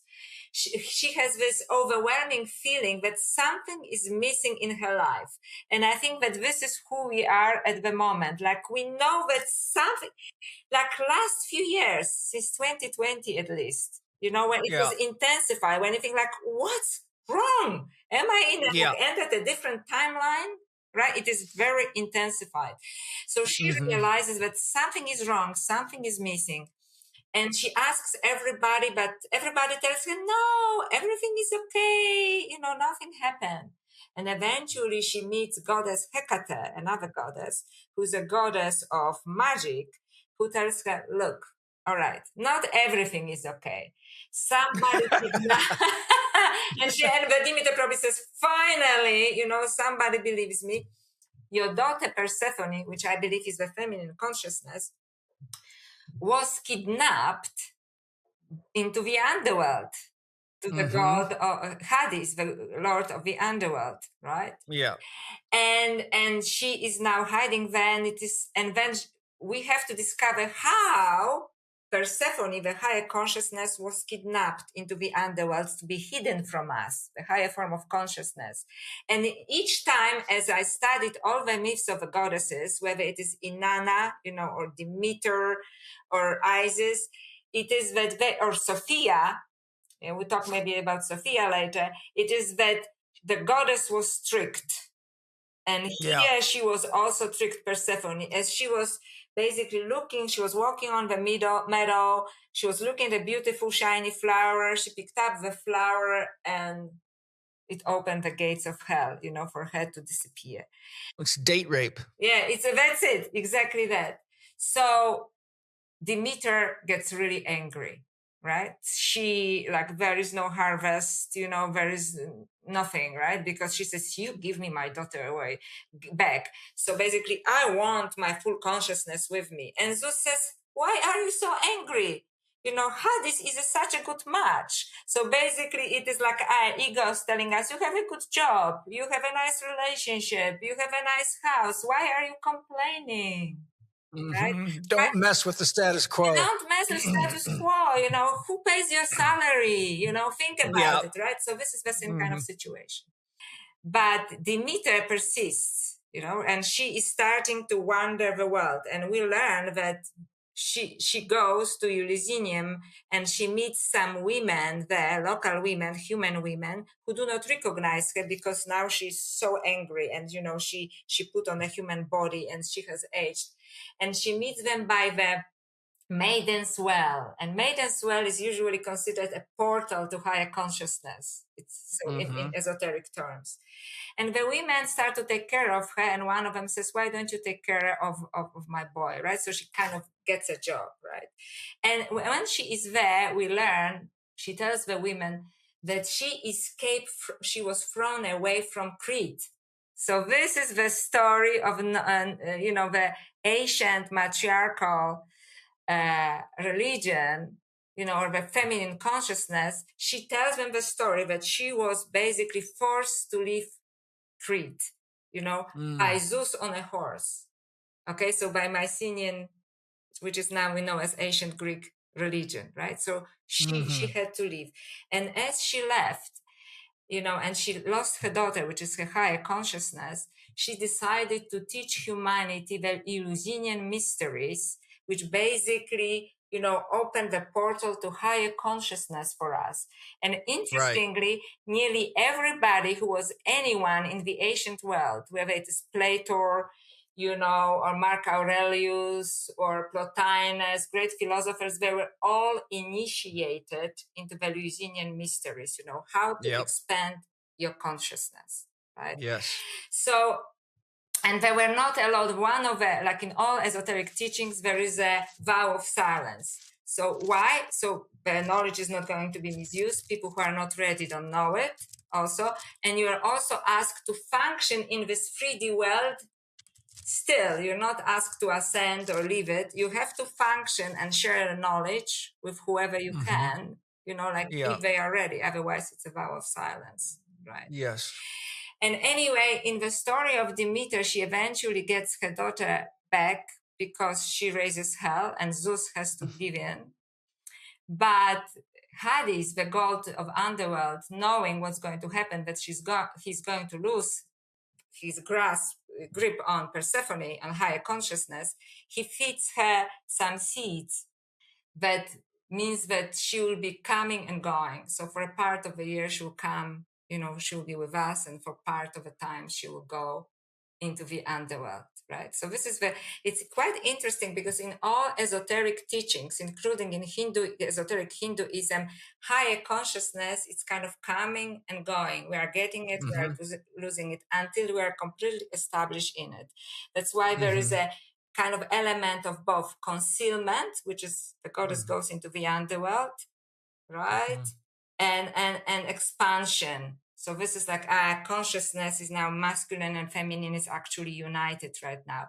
So this is the story for, in my opinion, including Inanna, Mary Magdalene, and Sophia, when higher consciousness or goddess consciousness was tricked to descend, to go into concealment, right? And then there's a very painful way of coming back to us, and we have to reclaim it for ourselves. So this is for me the real. I don't actually even like to use the term matriarchy, because I'm really talking that matriarchy and patriarchy, it's already over. Patriarchy is ending in a very painful way. I think we are going to suffer from some terrible robotic world for a few decades at least before it changes, before we wake up, hopefully not too late. But what's happening after that, it's not that matriarchy comes back, but the masculine and feminine finally will merge in an alchemical union. Beautiful. Because both actually, and I know it's perhaps not very popular to say from a goddess scholar like myself, both matriarchy and patriarchy have their limitations. Why? Because they actually have to be together. And I know it's not popular nowadays, but yes, we need both feminine and masculine, right? Well, we need them to be healthy in our own bodies.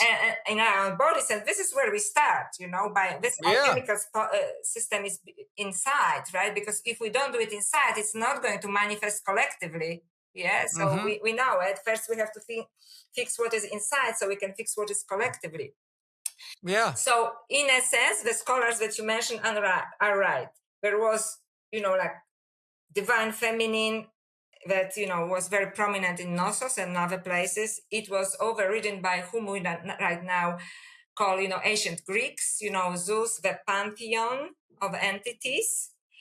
And now when I was studying Eleusinian mysteries, just as on a side, I want to say now I believe that goddess Demeter and all of his goddesses really existed.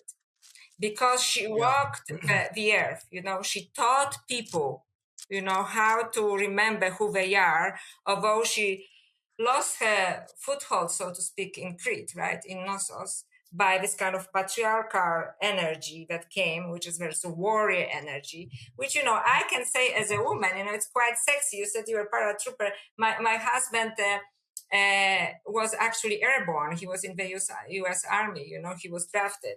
So, that means he was a paratrooper then. Yeah, so he was airborne, yeah. You know the type. I know the type, right? And I think it's very sexy. There's nothing wrong with masculine. But what I'm saying is at the moment, we are reaching the end of this masculine because it is now completely demented because it suppressed completely the feminine. Yeah. So I'm going to say something radical. Feminine by itself is just as demented. Okay, so it's not like it's higher, it's not like it's lower. It is, we need both. And finally, when we reach this horrible end with AI, which I think is nothing but doom and gloom, finally, honestly, and when we wake up from this, I believe that we will truly start the alchemical process of joining of feminine and masculine, because we will realize that we need both. We need both within, and we need both in the universe. And somehow, as humans, we are catalysts for this alchemical process. I don't know why, but even Jung says we are the catalysts, right, for this. Yeah. We have to do it.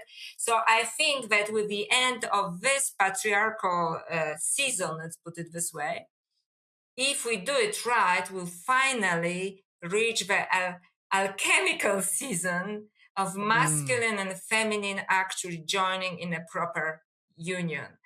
Hyros Gamos. Yes, absolutely.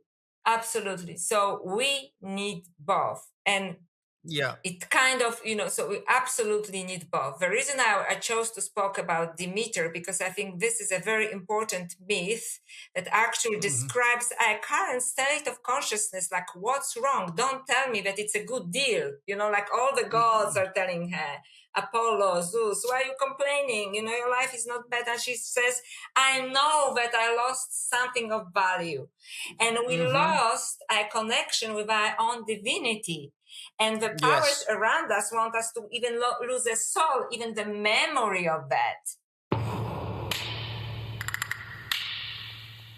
Your mind is capable of more than scattered thinking, midday fatigue, and diminished focus. Correct Edge delivers a smooth cognitive experience powered by paraxanthine, which is the refined metabolite of caffeine that delivers elevated mental clarity without overstimulation. Correct Edge is built around a tri-pathway system designed to optimize what simple caffeine never could. The dopamine pathways that govern motivation, task initiation, and sustained cognitive drive. In addition to paraxanthine, it contains energy amplifiers in extra made from Alpinia galanga root and Zynamite, a mango leaf extract, to support dopamine levels and create a juggernaut of mental and physical energy. Whether you're doing complex work, tackling demanding projects, or navigating a long day, Edge delivers cognitive drive and keeps you locked in right when you need it. It comes in a delicious, natural, sugar-free mango flavor, packed in on-the-go sticks for easy use whenever you need an edge for the mind and body. Try Correct's new Edge and save 20% when you go to correctlife.com/spiritgym and use the coupon code SpiritGym. That's a 20% discount using the code SpiritGym at correctlife.com/spiritgym. Have you ever read Richard Wilhelm's translation of the Tao Te Ching? No, I don't know which one I read. I must say that I don't remember who translated the one I read it. Yeah. Okay. I've probably read 15 plus translations, but Richard Wilhelm was a friend of Jung's, and Jung wrote the introduction to the Secret of the Golden Flower. But you would find it fascinating to get Richard Wilhelm's translation of the Tao Te Ching, because half the book is after the 81 verses of poetry. He goes into the history of Lao Tzu, but he makes a very important point. He talks about throughout the antiquity of all these emperors and kings, they had one common habit. They would bring in the most enlightened spiritual teachers, have their priests and their staff learn as much as they could from them, and then they would use the teachings to manipulate the public to their own ends. Mm-hmm. And he said it's been going on for thousands of years, and nothing's any different right now. And when I read that, I'm like, it made me much more aware. And in Steiner's warnings about Ahriman, he talks all about how Christianity would be possessed by evil, and how we would know that it was happening because they would use quarter truths and half truths and statistics to convince people. He said, anyone can recognize a full fallacy or a full falsity, but people easily overlook quarter and half truths. And look at what they did during COVID. Statistic after statistic with no solid evidence of where that was coming from. Quarter truths, half truths. You had the Pope telling Christians they need to get vaccinated. God wants you to get vaccinated. By God, even the Dalai Lama was on video getting vaccinated. Oh, really? I didn't know that. Dalai Lama. Absolutely. And I've just listened to an excellent podcast overviewing some of the material that just came out in the Epstein files. The Dalai Lama went to his island a tremendous number of times. As we talked about, there's some pretty interesting stuff on Deepak Chopra in there. But there's a lot about this transhumanist agenda and who's behind all this. So I think that the release of these Epstein files actually could be part of the awakening of humanity to realize at a visceral level what's really going on and have quite an awakening effect on people. Absolutely. It's an awakening effect because, like apocalypse, awakening, revelation. Yeah. But we have to actually wake up and don't then listen. Oh, they said, oh, so what? So Deepak Chopra said that. But, so he actually was not involved. He denies any involvement. And, so do not buy into this. I'm not talking particularly about Deepak Chopra, but anybody, right? Like you see this, and then it is an amazing, amazing opportunity to focus on your own spiritual practice. When you see fallen idols, you think the only place that you can find the divine is within you. And there I say, in nature, Yeah, and in nature. So this is really important. And when you were talking about this particular introduction, so obviously I didn't read this translation but I learned from another essay on religious experience. I believe it is by William James, when he's telling that very spiritual teacher shows up who is on a fourth level of consciousness from, my studies of Gospel of Mary Magdalene. And he comes and tries to convey all of this, or she comes, like Demeter came, right? Or like Isis came, or Mary Magdalene came. But with people who are not at least on a third level, that their news, the field of perception is not open, then we get just truisms out of this. Yeah. And maybe they probably think they are doing the right thing. He said this way, so now we all have to see it this way. He did something with the right hand, you have to do it with the right hand. Losing the deeper meaning, which I call esoteric meaning, but it's really the true meaning of the teachings.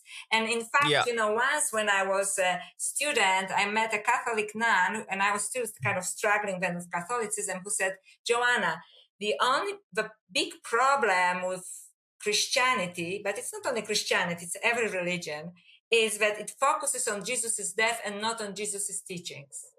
Right, exactly. And it was like, it blew my mind. I still remember this woman, and I still remember this. And it's true of every traditional religion.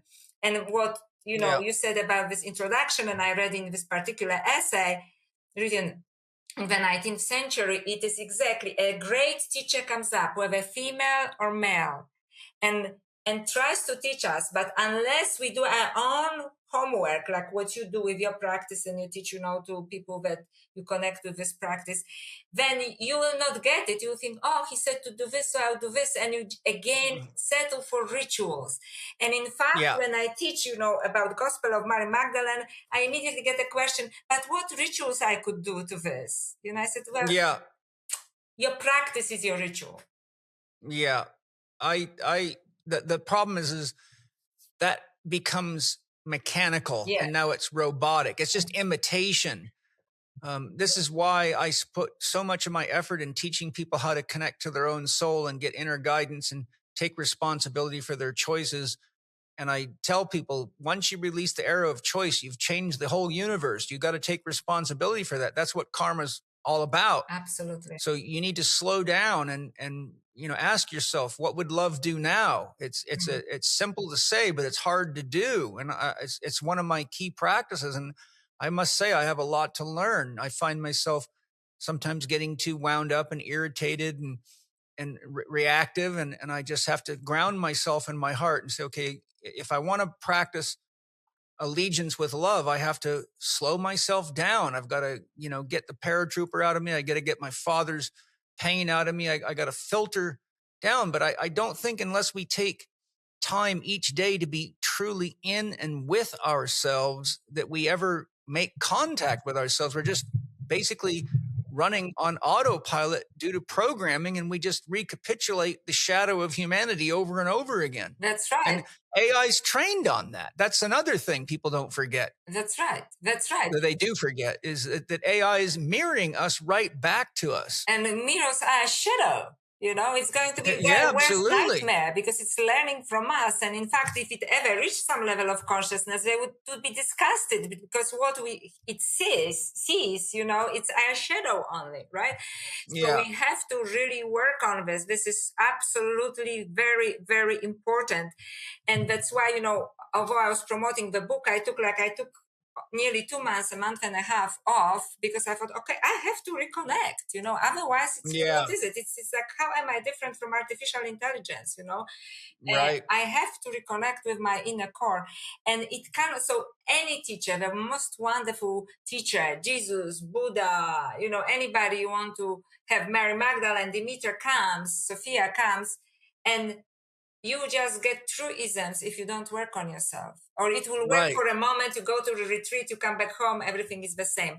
And it is really important, just what you said, to make different choices. Because some people say, oh, I just want to be like my mother.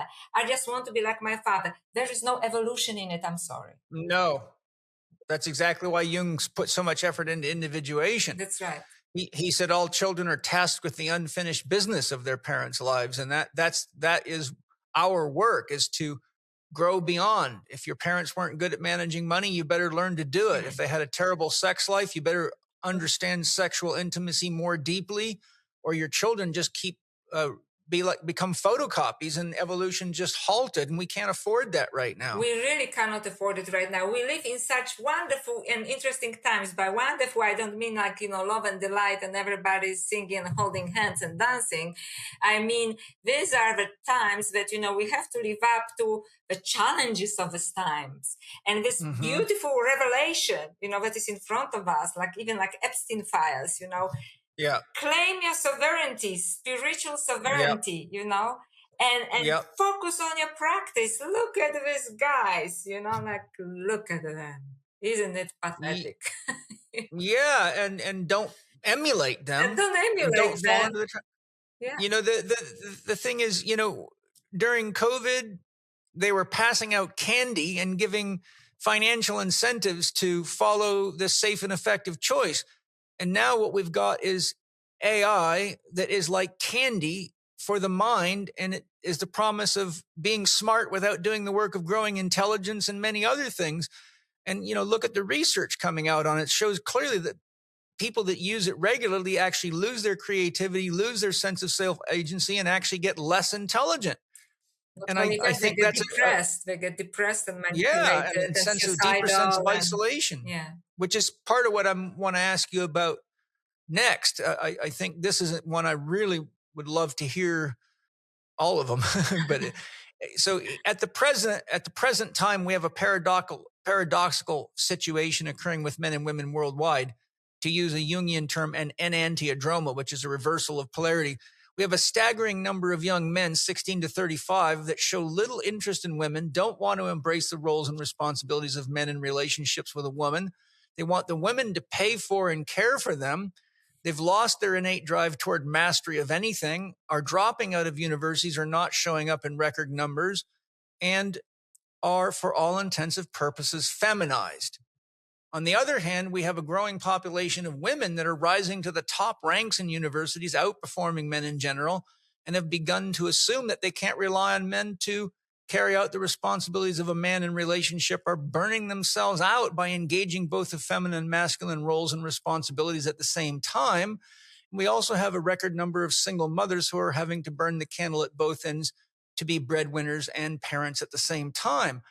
I have had a long string of them as patients and clients in my career, and this trend is growing. I feel this situation is potentially catastrophic to any culture or civilization. Some feel this is the product of social engineering. Some feel it's a mix of social engineering and ecological and environmental toxicity. Some, like Leonard Sachs, MD, feel it's a mix of such factors as challenges with social media, gaming, and how children are being parenting and educated, and the environmental toxicity all mixed together. So, Joanna, I would love to hear your thoughts in this regard and what you feel the goddesses of the world can do to help reconstitute more Eros in such men as I've described, and what you feel the real men in the world can do to support women in finding balance in their lives. And ultimately, how do we avoid the symptoms of becoming stepping into a full-blown cultural disease? I mean, how far can this go? Mm-hmm. Right now, we have kids that are sicker than they've ever been. Children's Health Defense published a report recently showing that children being born, they tested many children, and the average one had 126 toxic levels of chemicals that are dangerous to the body at birth. We've got chronic diseases that used to be those of old people in children. I just saw a report by an expert in education that for the first time in our scholastic history, children graduating high school are not able to outperform their parents, which he said this has never happened before.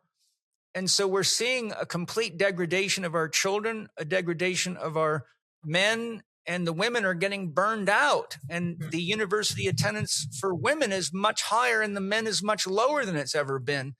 So you start putting the pieces on the game board, and it's not a healthy situation. And you being very deeply studied in the goddesses and in femininity and in Tantra and all the things we've been discussing, I hate to put this responsibility on you, but if I could put you in the White House and give you everybody's television screen, what would you say right now? Okay, so this is a very deep question. Thank you for asking it, because I'm actually just started to recently to contemplate this question. So let me address the question about masculinity first, feminine and masculine, but masculinity. I observed, just as an anecdotal evidence, I observed all of this that you're talking about. I observe that men do not know how to address and embody their masculinity. And there are many layered reasons for this. So I'm just organizing my thinking as we're talking about it right now, like on the air. So first of all, I think that some men, and it is credit to men, are traumatized as much as women are by the toxic masculinity. Okay, so there were some horrible things that were done in the past that some men start to be only aware of as, women, such things like rapes and, like horrible things. And they do not have good examples of what is a beautiful masculine. And I, as a heterosexual woman, I can say, the masculine is a very attractive thing, right? It's the reason why I can do the work I'm doing right now, because I feel safe. And I feel safe because of my partner, right? Because of his support. He's a paratrooper. He's a paratrooper. And so he's a very spiritual man, but because he was in airborne and so on, he's a New Yorker originally, so he says it as it is. So if I tell him Paul Chek says hello, 82nd Combat Aviation Battalion. So this is really important. And for example, we go to daily nearly to a cafe, and there is this young man who looks like a magnificent Viking. Okay, but he kind of walks like that. He apologizes for his height. He apologizes for his masculinity. He's very polite, which is nice, but he's like overly polite. And I think I almost feel like, boy, straighten up. You're tall, you're handsome, you're strong, embrace it. Use this masculinity for the good of the world. You don't have to use masculinity to destroy everything just because other stupid men are doing this, because they work from a lower level of consciousness and are not aware of toxic masculinity. And it's a little bit like there's two polarities for men. I notice that some men become that, they apologize for being men, or worse, and I'm so politically incorrect right now and I apologize, they think that by pretending that they are a woman, they are actually going to embrace feminine side of themselves. By cutting off your penis and going on hormones does not make you a woman. Okay? No. That's not the way to do it. Or there is this other polarity when men turn into this kind of hyper masculine that becomes very often toxic alpha male, right? Yeah. So like all of these things that we are potentially dangerous in the man. So I think we really need good role models. We need to teach men to embrace the honorability, like there's an honor in being, even a warrior, right? Yeah. There's an honor of being a spiritual warrior, or it doesn't have to be a warrior. There is an honor in embodying the divine masculine. There is a wonderful power of, not only of being a protector, but for evolutionary, purposes. And then we really have to help young men with this because they are lost. Another thing is there is definitely social engineering. And I am saying here as a woman, right, who is glad, who never felt that her priority was to be a mother, for example. So I'm the, you could say the wild woman, right? Or I turn towards wisdom tradition rather than, motherhood. I can tell you that on the one hand, it's nice that they show all women in leadership roles and so on, but these women are not women leaders. They are women that are doing the same thing that men did. Margaret Thatcher types. Yeah, Margaret Thatcher or anybody else, this is exactly that. Who cares that she has a skirt? You know what I mean? Who cares what sort of genitals she has, because she's still working from the same paradigm, right? Yeah. So there is a social engineering there to actually demasculinize men, right? And defeminize women. At the same time, I'm very cautious when I'm saying it because I do not fall, strictly into the category of a woman's woman, at all, right? So we can broaden the spectrum, but we do not have to give up the core of it, Right. who we actually are, what energies we are embodying, because we have to focus on energies. And this is the alchemical system and process that we're talking about. It is about it, and our bodies are the alchemical vessels, right, for our souls and so on. So we really have to do it. So there is definitely social engineering. I also believe that there is something environmentally done to our bodies and our sense of actually estrogenic chemicals are and chalking the food full, absolutely, pesticides, plastics. Absolutely, something is going on. And there is also, I think, something that we have to look into. So, when this patriarchy ends, it's not going to be just more patriarchy or just more matriarchy, but we have an alchemical union of the masculine and feminine. It is that we have to, I'm sorry, I lost the train of thought. I have to stop right for a moment, okay? Masculine and feminine, we have to bring them together is where you're heading. That's right. So we have to transcend the traditional paradigms also, what it means to be traditionally a man, like a man only a provider, a woman only a mother. Okay? Because I can see how some men are feeling overwhelmed by this paradigm, nowadays, providing for everyone and, and afraid of having families. Maybe that's why they are also avoiding, women, because and the women, on the other hand, do not want to be pushed into this kind of passive feminine that was only so far explored, unless you turn into a man, in a skirt, so to speak, because then you're left so vulnerable. A man could have sex with you, abandon you, and then you take care for 10 children, right? And you cannot also express your Eros because you're a bad girl, right?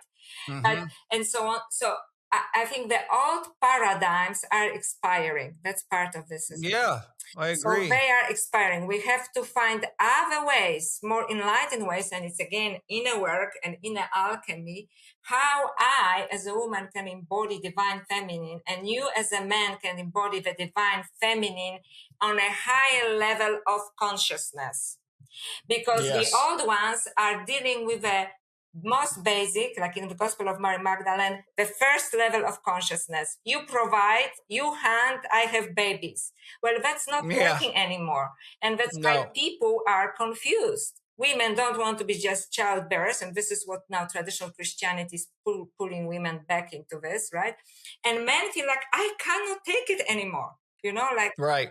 Just being a provider, forgetting my spiritual needs, forgetting any of my needs, right? Yeah. And I just hunt in the corporate world, and I cannot even explore, other parts of my psyche. So the old paradigm, like everything in our culture, is dying out, and it is good. But for women, I would say we have to explore other ways of being, embrace the goddess within you, not what you see on the cover of a magazine. I suffered from this as a young girl, right? Not Lady Gaga. Anybody, anybody you want, this is not, I want to go now just will not rant, but I've just mentioned fashion industry. What a crime to female body. Yeah. These women don't even look like women. I'm sorry. They starve themselves. I had some friends when I lived in Paris who were models, constant starvation. So it's not like that some women look like that. No woman likes like that. I'm sorry. And using a lot of drugs to do it. And they're using a lot of drugs to do it, right? So how can we, as I am, how can I embody the divine feminine? And if you don't even believe in goddesses, find one as an archetype and call upon her to embody her. I wish the same and we can also mix up the archetypes, right? Because we have to create new archetypes. Yeah. But the same for a man, embody your masculinity without apologizing it, but carry it in an honorable way, not to intimidate people, but to protect people, right? Yeah. To do good in this world. There is a power, amazing power in both being a man and a woman. Embrace it instead of pretending what you are not, because you will never be a woman. Like the same, a woman is not going to be a man. Doesn't matter what she does to her body. I'm sorry, I'm being really radical now, and I'm putting. No, you're not. You're telling the truth. And I'm putting myself in the fact that you have to say you're sorry is already a symptom of the problem. That's right. And I'm sure there's a small number of people that actually fit in the category that something went wrong, the soul embodied wrong body, but it's a very small minority in my opinion. You know what I mean? Like, it's just tiny.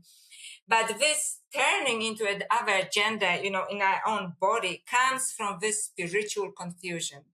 And it just shows us that we have to really follow through, our own alchemical processes. And we have to just, doesn't matter what the world says, find time for ourselves to meditate upon what archetype, what type of man, what type of woman I want to be. And, connect with an archetype, mix archetypes, invent archetypes, even better, and live it in a most honorable way. How I can be that as Joanna, as woman. How can I be that as a Paul, within the masculine body, within the feminine body. And this is only when true alchemy is possible, rather than all of this bizarre mix up. It really breaks my heart, Yeah, it's sad. From my studies of myth, which are long and extensive, one of the things that the great mythological leaders, Joseph Campbell, Carl Jung, and Marci Eliade, others, point out that whenever a cultural myth comes to an end, there's always a counter myth that's trying to emerge. But during the period of the clash between the myth and the counter myth, many isms break up and they break out. And they say that this is when a lot of charismatic leaders that are trying to fight for control to take over the myth emerge. And that's when it's the most dangerous, because people are susceptible, especially if they're still in the child archetype, to looking for savior and daddy figures like Donald Trump was. Yes. And I'm not trying to criticize Donald Trump. I have to me, Donald Trump's another human being. And I love some of the things he does, but some of the things he does drives me crazy. And I think it's just another sign we have to work together to create what we want. We can't let ourselves wait for anybody, Donald Trump or even Jesus, to come fix the problem. I think that's another disease. Everyone thinks Jesus is going to come back. I'm like, okay, you really actually think Jesus, the man, is going to come back? If he did, it would keep you in the child archetype forever. And he got nailed to a tree last time. He's not going to come for the second round. So the point is that right now is this dangerous time. We've got all these charismatic leaders, follow me, AI, do this, do that, spiritual gurus. And that's when we really have to ground and center ourselves in our own personal mythology and our own spirituality. And this is why I tell people what they need to remember what reality is. Reality is three things. Reality is everything that supports your ability to live. And if you're not focusing on taking care of the earth, the water, the skies, and protecting our connection to sunlight, you're going to die. And so is nature. So reality is everything that supports your ability to live. Reality is also what's happening right now. And we've just been talking for 2 hours and 28 minutes about what's happening right now. And you can't run from that. You can't sugarcoat it. You can't bury your head in the sand. And it's a very dangerous time for spiritual bypassing. And there's a hell of a lot of it going on. And reality is also everything that's happening when you're not looking. So we need to remember that's three things I challenge anybody to prove me wrong, because I got about a dozen books in my library with experts and philosophers debating what reality is. Well, I end the debate there, because if your reality doesn't realize those three things, you're already in trouble. I just felt that it's important for us to ground ourselves in reality. We need each other right now. We don't need big government. We don't need AI. We need each other, and we need the wisest people to have more airtime, which is exactly what my podcast is about, because we have an entertainment industry and a news industry full of idiots. Yeah. That are selling dangerous shit. Yeah. We've got to get the wisest people, and this is why the elders of a tribe were so critical. They had the most life experience. They did most of the educating of the children. The parents were out hunting and gathering for the first half of the day, and the elders were teaching them the myths and teaching them the stories about life and what it meant to be moral and how to protect life and how to learn from nature and not destroy nature. But now our elders are all just buying big screen television and going on cruises and taking testosterone replacement. It's just like we've all got to come together and remember there's some real value in what we learn from tribal societies. This is why they say it takes a tribe to raise a child. It does, not an iPhone, not a tablet. It takes the whole family and the whole tribe to get involved. And I think in some ways to go forward, we have to go backward. Yes, and I think the reason why it happens, and that's why, children grow up with, iPads and iPhones and computer games, it is because it's easier for the parents, but parents have to make it easier for themselves because they're fighting for survival. And that, I think, is a part of agenda. So we forget the myth, we forget the truth, we forget the inner work, and now with AI, people are already telling me, oh, but I met this goddess and, she tells me this. And I think, oh my goodness. All I can feel compassion, but I also that level of collective delusion, which is going to only increase, with the push towards AI. So we have some interesting times ahead of us before it all breaks down, but it's already breaking down. So the good news is that it is breaking down. So the more it is breaking down, the more we should embrace it, because what's going on now has to break down.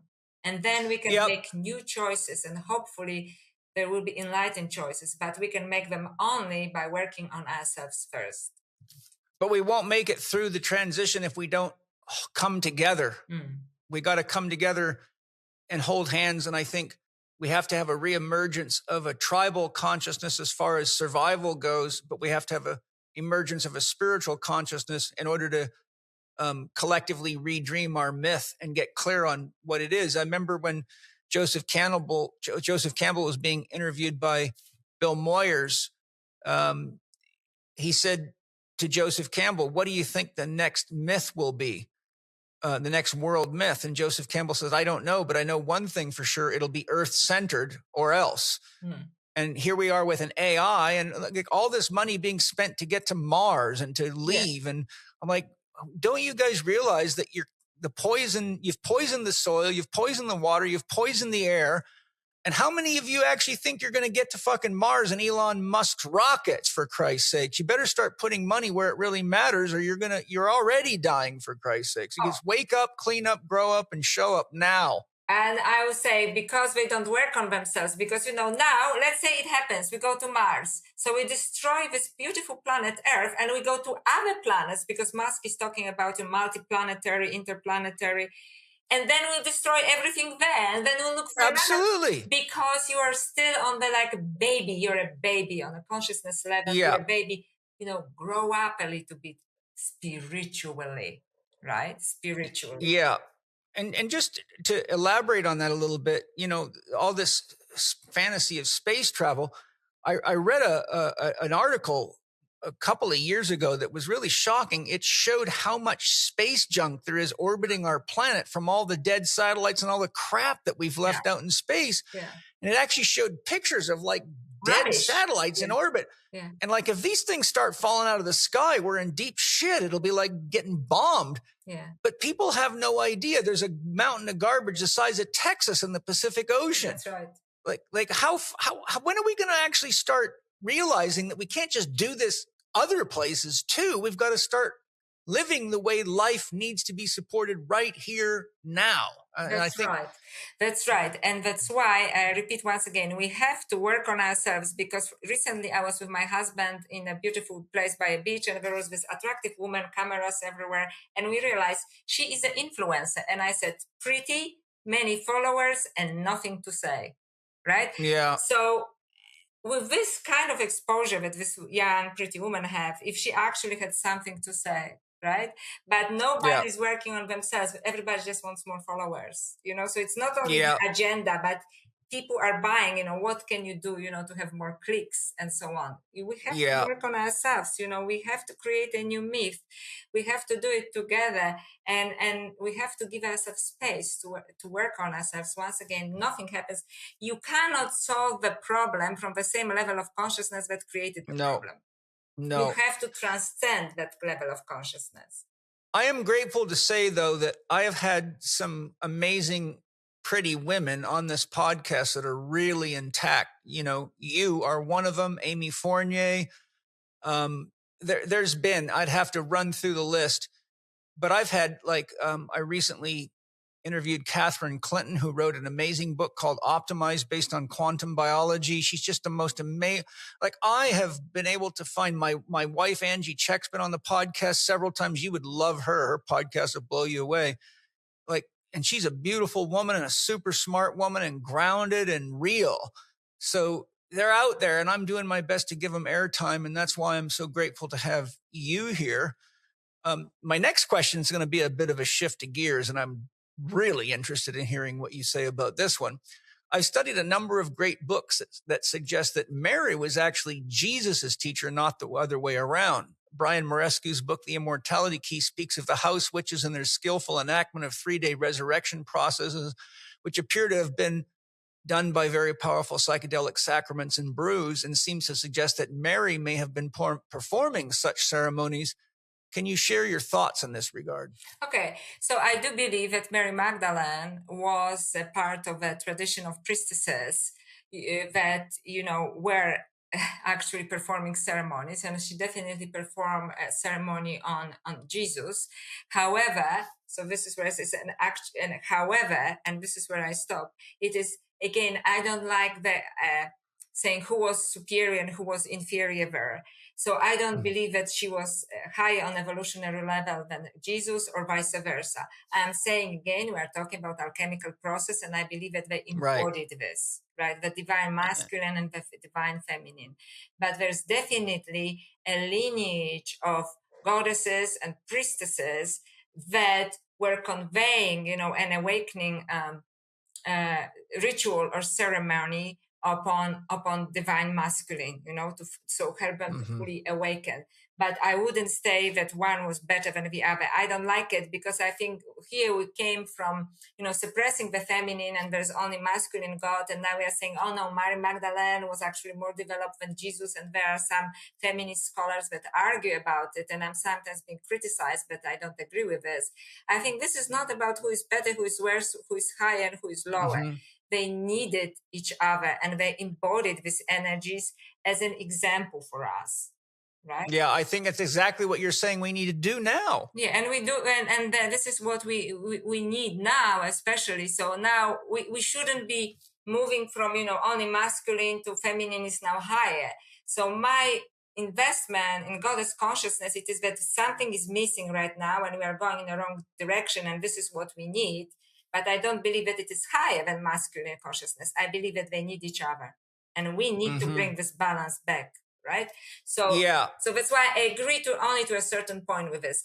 Also, I must say that I do not like the term the house of witches, because actually when we talk about this kind of priestesshood, if I could say it, right, that Mary Magdalene was involved with, it is, and it comes from, in all esoteric traditions, we are talking, and deeply into Egyptian esoterica as well, Isis and so on. We talk about two forms of magic. There is one form of magic, which is this one about expansion of consciousness, which is higher magic, which actually allows us to change the reality, the very structure of reality, right?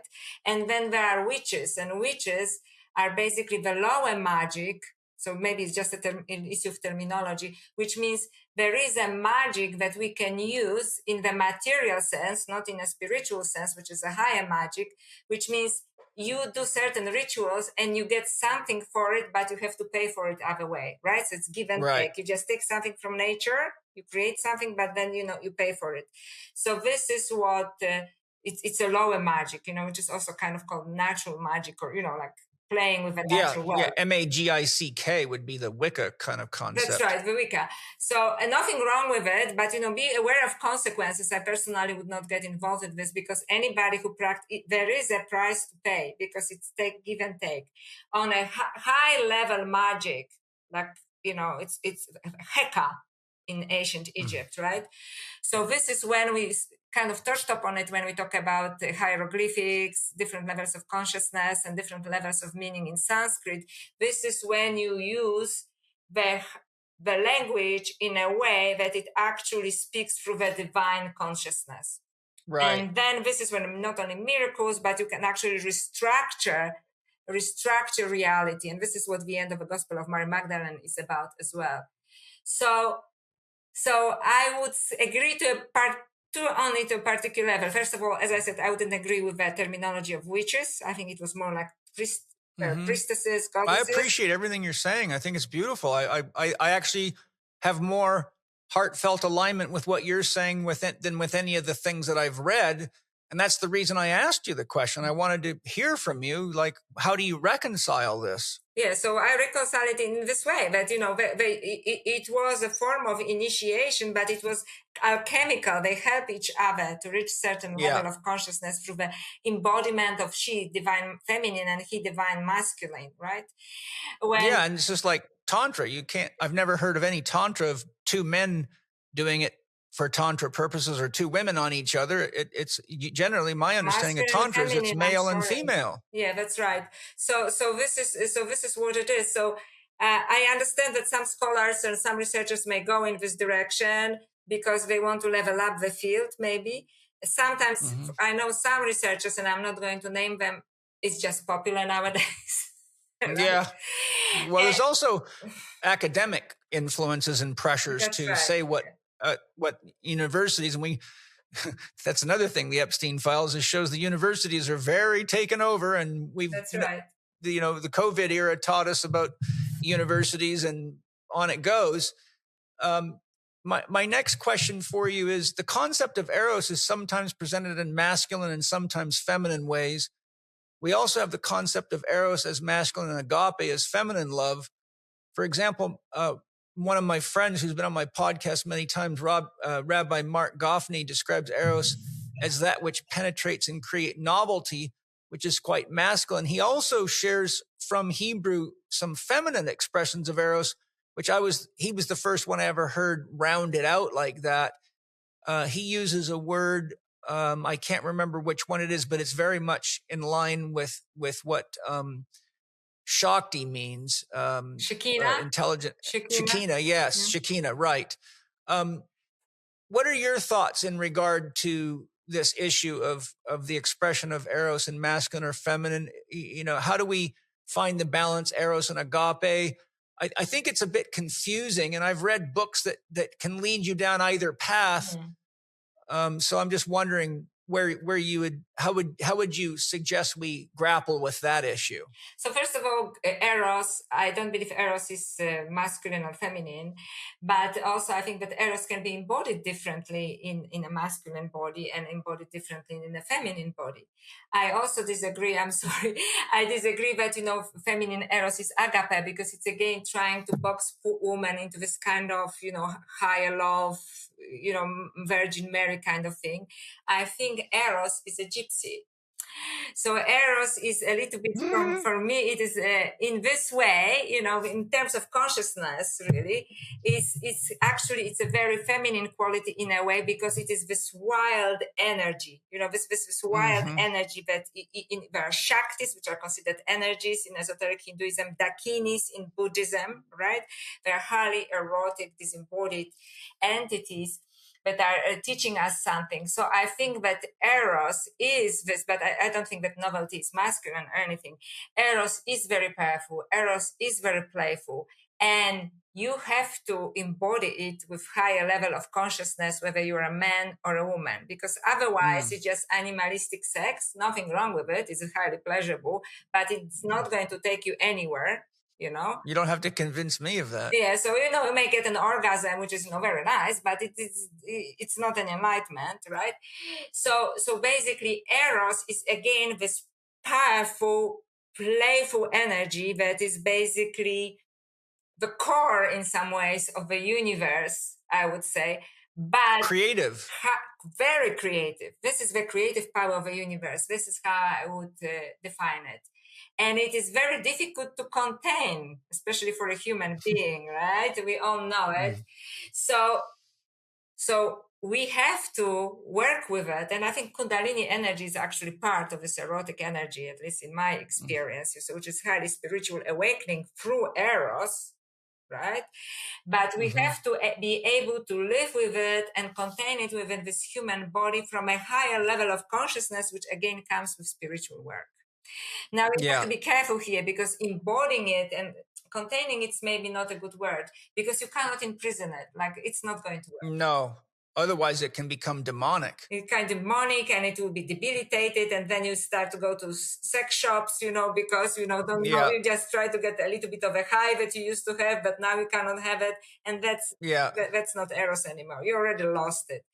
But to learn to embody it, in a kind of, it is a kind of free relationship, and some people ask me, how can it work with in a committed relationships? Like, I'm in a committed relationship right now for a very long time, and I think you have to allow it to work through this, and it's again, it comes through expansion, and it comes through concealment, and you have to be patient with this. You can't do it like we do it. The enlightened tantric practices on daily basis, or weekly basis, or monthly basis. This is not how it works. Through your work on yourself, you open up yourself to this, the way you would open up yourself to grace. Yes.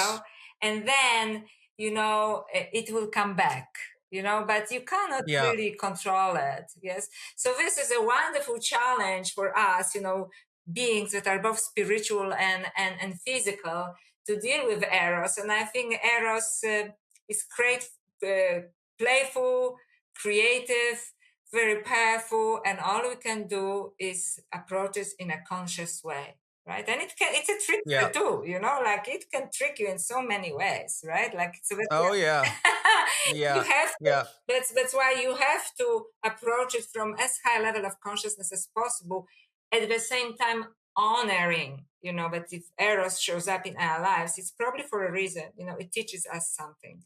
So this is a very complex issue, but I wouldn't call it like masculine or feminine, and I certainly wouldn't say that like feminine is like agape. No, I wouldn't go in this direction. One of the ways Eros can trick you, which I've seen a lot of, and I've had to work with myself, is that the trick of Eros is you can have really deep, intimate, powerful sex with someone and think you're supposed to marry them because you're able to give each other a powerful sexual experience. But as I say to my students, don't forget there's good sex, and then there's 23 hours a day you got to get along with each other. So Eros can kind of numb your mind to the realities of the fact that love always comes with responsibility. And I think this is where we get a lot of women having to raise children by themselves, because what started off as good sex, and she made the mistake of thinking this is a man I can trust, turned out to be, wham, bam, thank you, man. And you have to hold the burden of it all. That's right. That's right. So Eros is a very, very complex energy. But I also believe that, like everything as in our universe, in our cosmos, if you approach it from a proper state of consciousness, from a higher level of consciousness, it can be even a source or a trigger, not maybe a source, a trigger for awakening, right? Yeah. But you have to have a very conscious and open-minded relationship with your own Eros and the Eros that enters you, and responsible as well, because sometimes you have to say no to Eros. That's the reality. Yeah. What rose up in me is something I have been told by men teachers in my life that were quite wise. And they said, sometimes when you have the urge to run, it's best to walk. You can see the metaphor there. Yes. Yeah. Well, Joanna, you've been very, very gracious with your time. I'm down to the last real question. A good friend of mine and multiple time guest on my podcast and a true wise man, Father Sean O'Lear, that I mentioned, was a Catholic priest.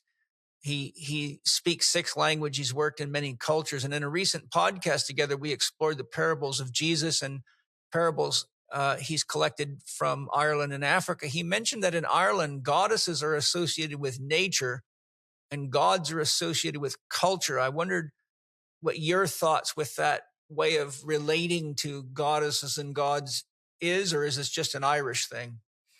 Okay, so again, I actually like him a lot, and I agree to as we are talking with some aspects of he said. So I don't believe that gods are responsible for culture and goddesses for this. So I want to say that I originally come from Poland, and in us it's Slavic culture, tribally speaking. So at the end, if you don't mind, I'll show my book. In the end of the alien goddess, Beautiful. I discuss Baba Yaga. Okay, Baba Yaga is a Slavic entity, shamanic entity, and she's actually crucial at the end of my book, Alien Goddess, when she actually confronts a robotic human being, right? Because I'd like to read that. Show I'll be ordering that tomorrow. It is really good, believe me, and it just came to me, so it's not even Joanna, all right? And it is very powerful. And then I decided to explore her because first she came to me in a vision. And she insisted I include her in the book. And I was furious, and she says, no, that's it, And I thought, okay. And this is actually the most powerful part of the book is the ending of the book. And there's something at the end of the first part of the book when, it's also about it. So she insisted she wants to be included. So she came in the imaginal space, in the liminal space. So I researched her. So nowadays, in the patriarchal times, she's understood as this old woman that lives in a forest, and she's dangerous to men. She actually cooks men in a in a big cauldron, and this is like when in fact she's a protector of our reality. And she always was. Her cauldron is not to cook men, it is to keep the sacred space for nature and for humanity. And in my book, she is the last resort of humanity, so to speak. And in fact, she allows herself to age because she was a beautiful goddess, right? But she got so disappointed with humanity and her choices that she retreated to the forest. And can I tell you the story that is very personal? Of course. So I had this vision of her that I actually was there in the liminal space. I suddenly found myself in her hut, and I didn't want to be there because I actually was calling about all of these beautiful goddesses. And she's here at her cauldron, cooking something and kind of giggling. When I'm whinging, about my life, she's really amused, right? And it's hilarious, with Baba Yaga.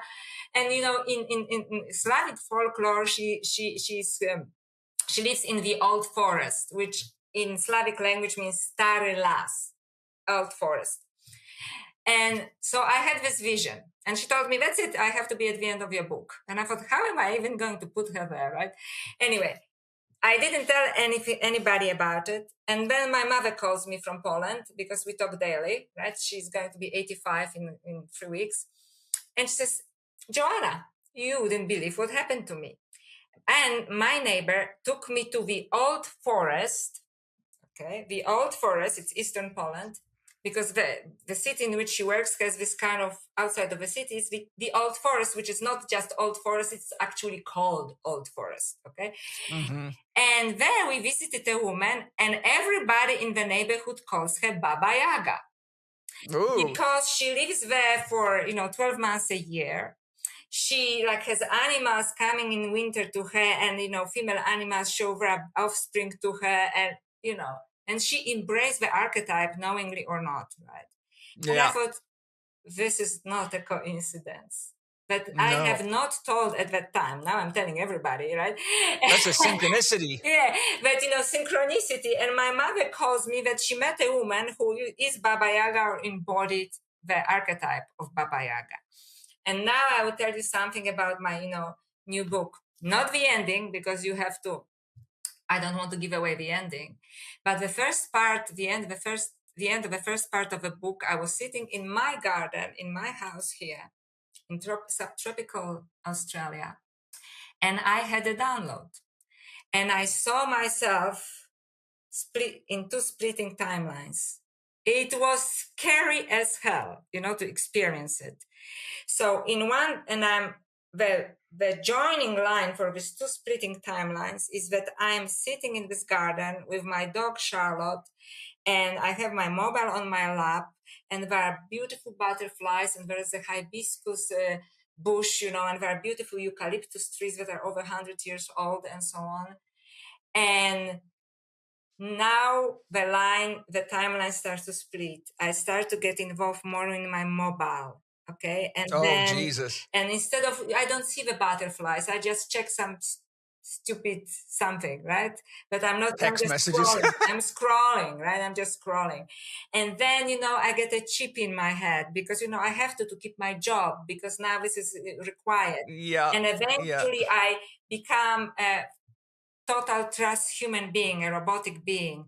Oh, Jesus, that would be scary. And I felt it and I saw it. I have a child who calls me she, the mother, because it's fully robotic. And the child gets angry with me because she says, am I alive? What does it mean to be alive? Who are you? Where are we? And I want to answer, but I am lost in the circuits. And I cannot have any connection with the natural world or with the source. Okay? And at the end of the book, this hybrid and her child, who calls her she, the mother, comes back and confronts Baba Yaga. And I realize that I am the Baba Yaga. It's not the end of the end, it is just to set up the scenery for this. It's the other Joanna that sat in the garden, that didn't look at the iPhone, that meditated with butterflies and hibiscus bush and eucalyptus trees, who stay human, who age, and now she's smelly and she's ugly because this is what happens.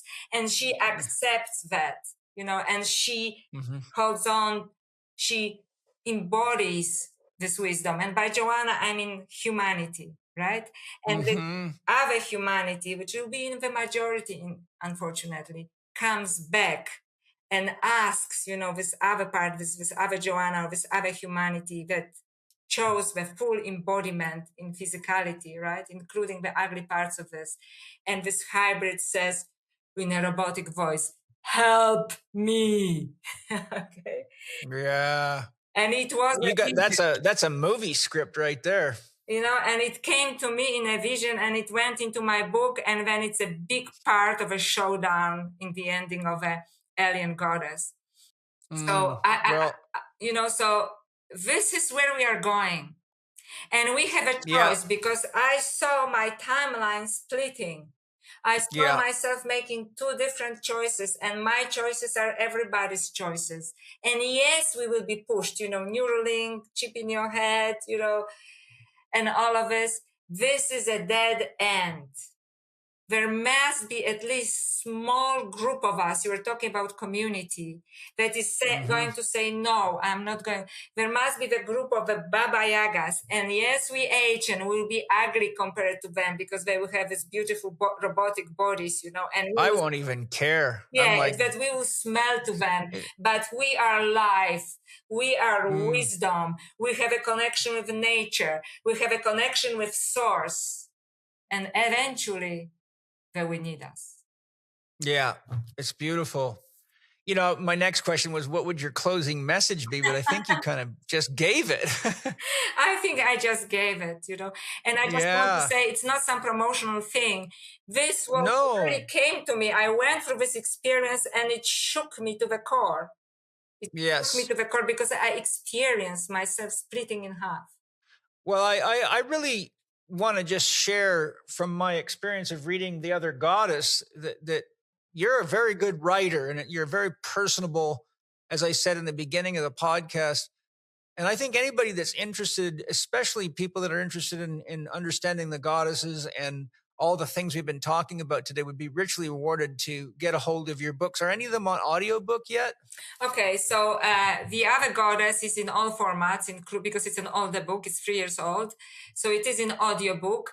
And The Alien Goddess, if you don't mind, I'll show it again because it's my most recent baby and what we just discussed as a closure comes from this book, is being now being read by some actors. So it is already like one even can be pre-ordered as an audiobook because it's in final stages to be an audio. Just make sure they don't let an AI reader do it. God, does that drive me crazy? No, I hope not. I hope, because there is a name. There is a name.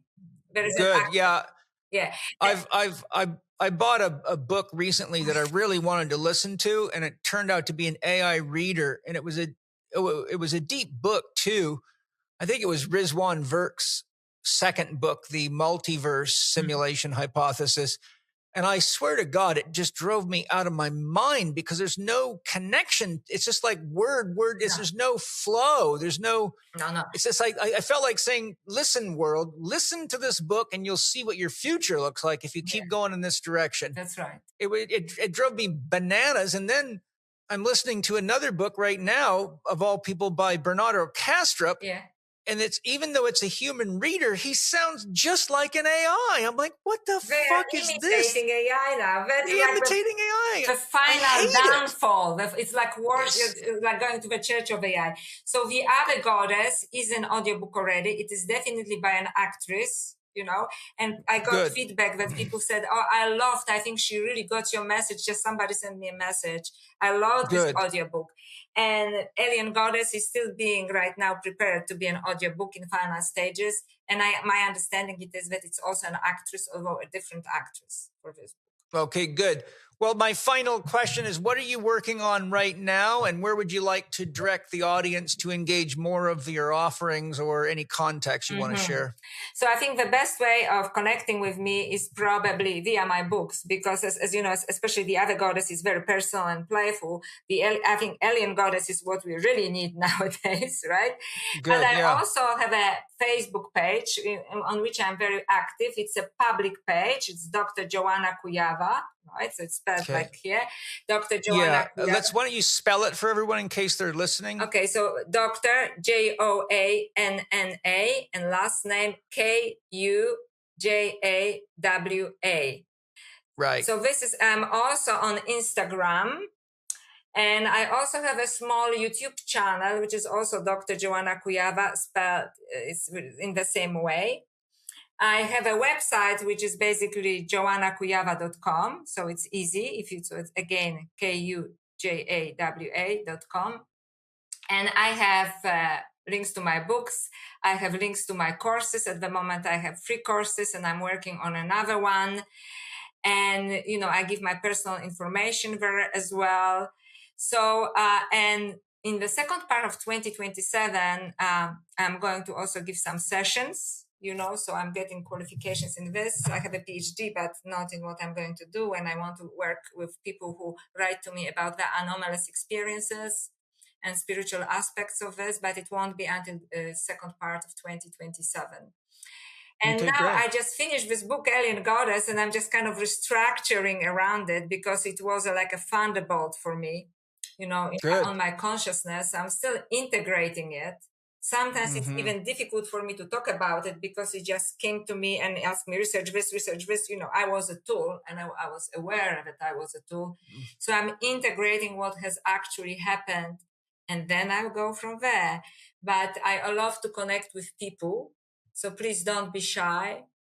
And I love having this kind of conversation. So thank you for giving us, this platform for this conversation as well. Well, yes, thank you. And if you want to do another podcast at any point, focusing on the Alien Goddess or anything else you feel is worthy of sharing that we can have a good dialogue on, then feel free to reach out. I had a great time with you, and I love your wildness. And, well, you really I'm listening to you and I'm like, man, she reminds me of reading Rabia's poetry. I felt like I was with Rabia going hardcore. I loved in Rabia's book of poetry where she talks about how the men kept trying to manipulate her and seduce her and she wouldn't have any of it. She's like, don't even mess with me.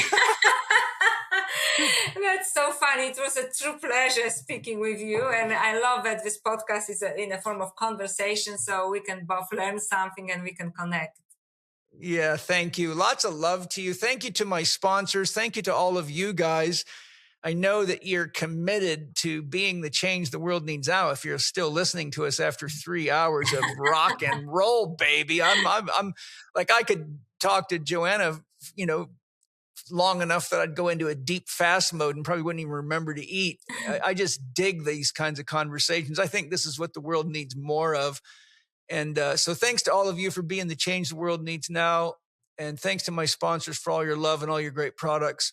Thanks to anything you buy from the sponsors. It supports me, the podcast. It supports you. It supports the companies that are making these amazing products. And it supports the biodynamic, organic, and free-range farmers where they get their sources from, which means you're supporting Mother Gaia. And that's a lot of wins right there. That's the circle of love. So I will talk to you all soon. And I don't know if I can top Joanna, but I'll do the very best I can do to deliver you something awesome. Joanna, you're the best. Keep it up, baby. Thank you. Aho, great spirit. Thank you for listening to Spirit Gym with Paul Chek and today's guest, Dr. Joanna Kujawa. Make sure to pick up a copy of Joanna's books, The Other Goddess and Alien Goddess, UFOs, AI, and the Goddesses of Ascension, both available on Amazon and all good bookstores. You can find Joanna online at www.joannakujawa.com. That's JoannaKujawa.com. Or follow her on Instagram at drjoannakujawa.author, on Facebook at joanna.kujawa.author, and on Substack at joannakujawa.substack.com. For more interaction with Paul and to share ideas and ask questions about the topics discussed in this podcast, we invite you to join his Spirit Gym program and community. You can participate in live Q&A sessions, access the members forum within the Spirit Gym community, chat with other members, attend weekly virtual meetups with Paul, and study his comprehensive Master Key online program. Explore the options and subscribe today by going to myspiritgym.com. And finally, if you enjoyed today's episode, please subscribe to the show on the podcast platform of your choice. This podcast is available on Apple Podcast, Spotify, Amazon Music, Audible, and YouTube.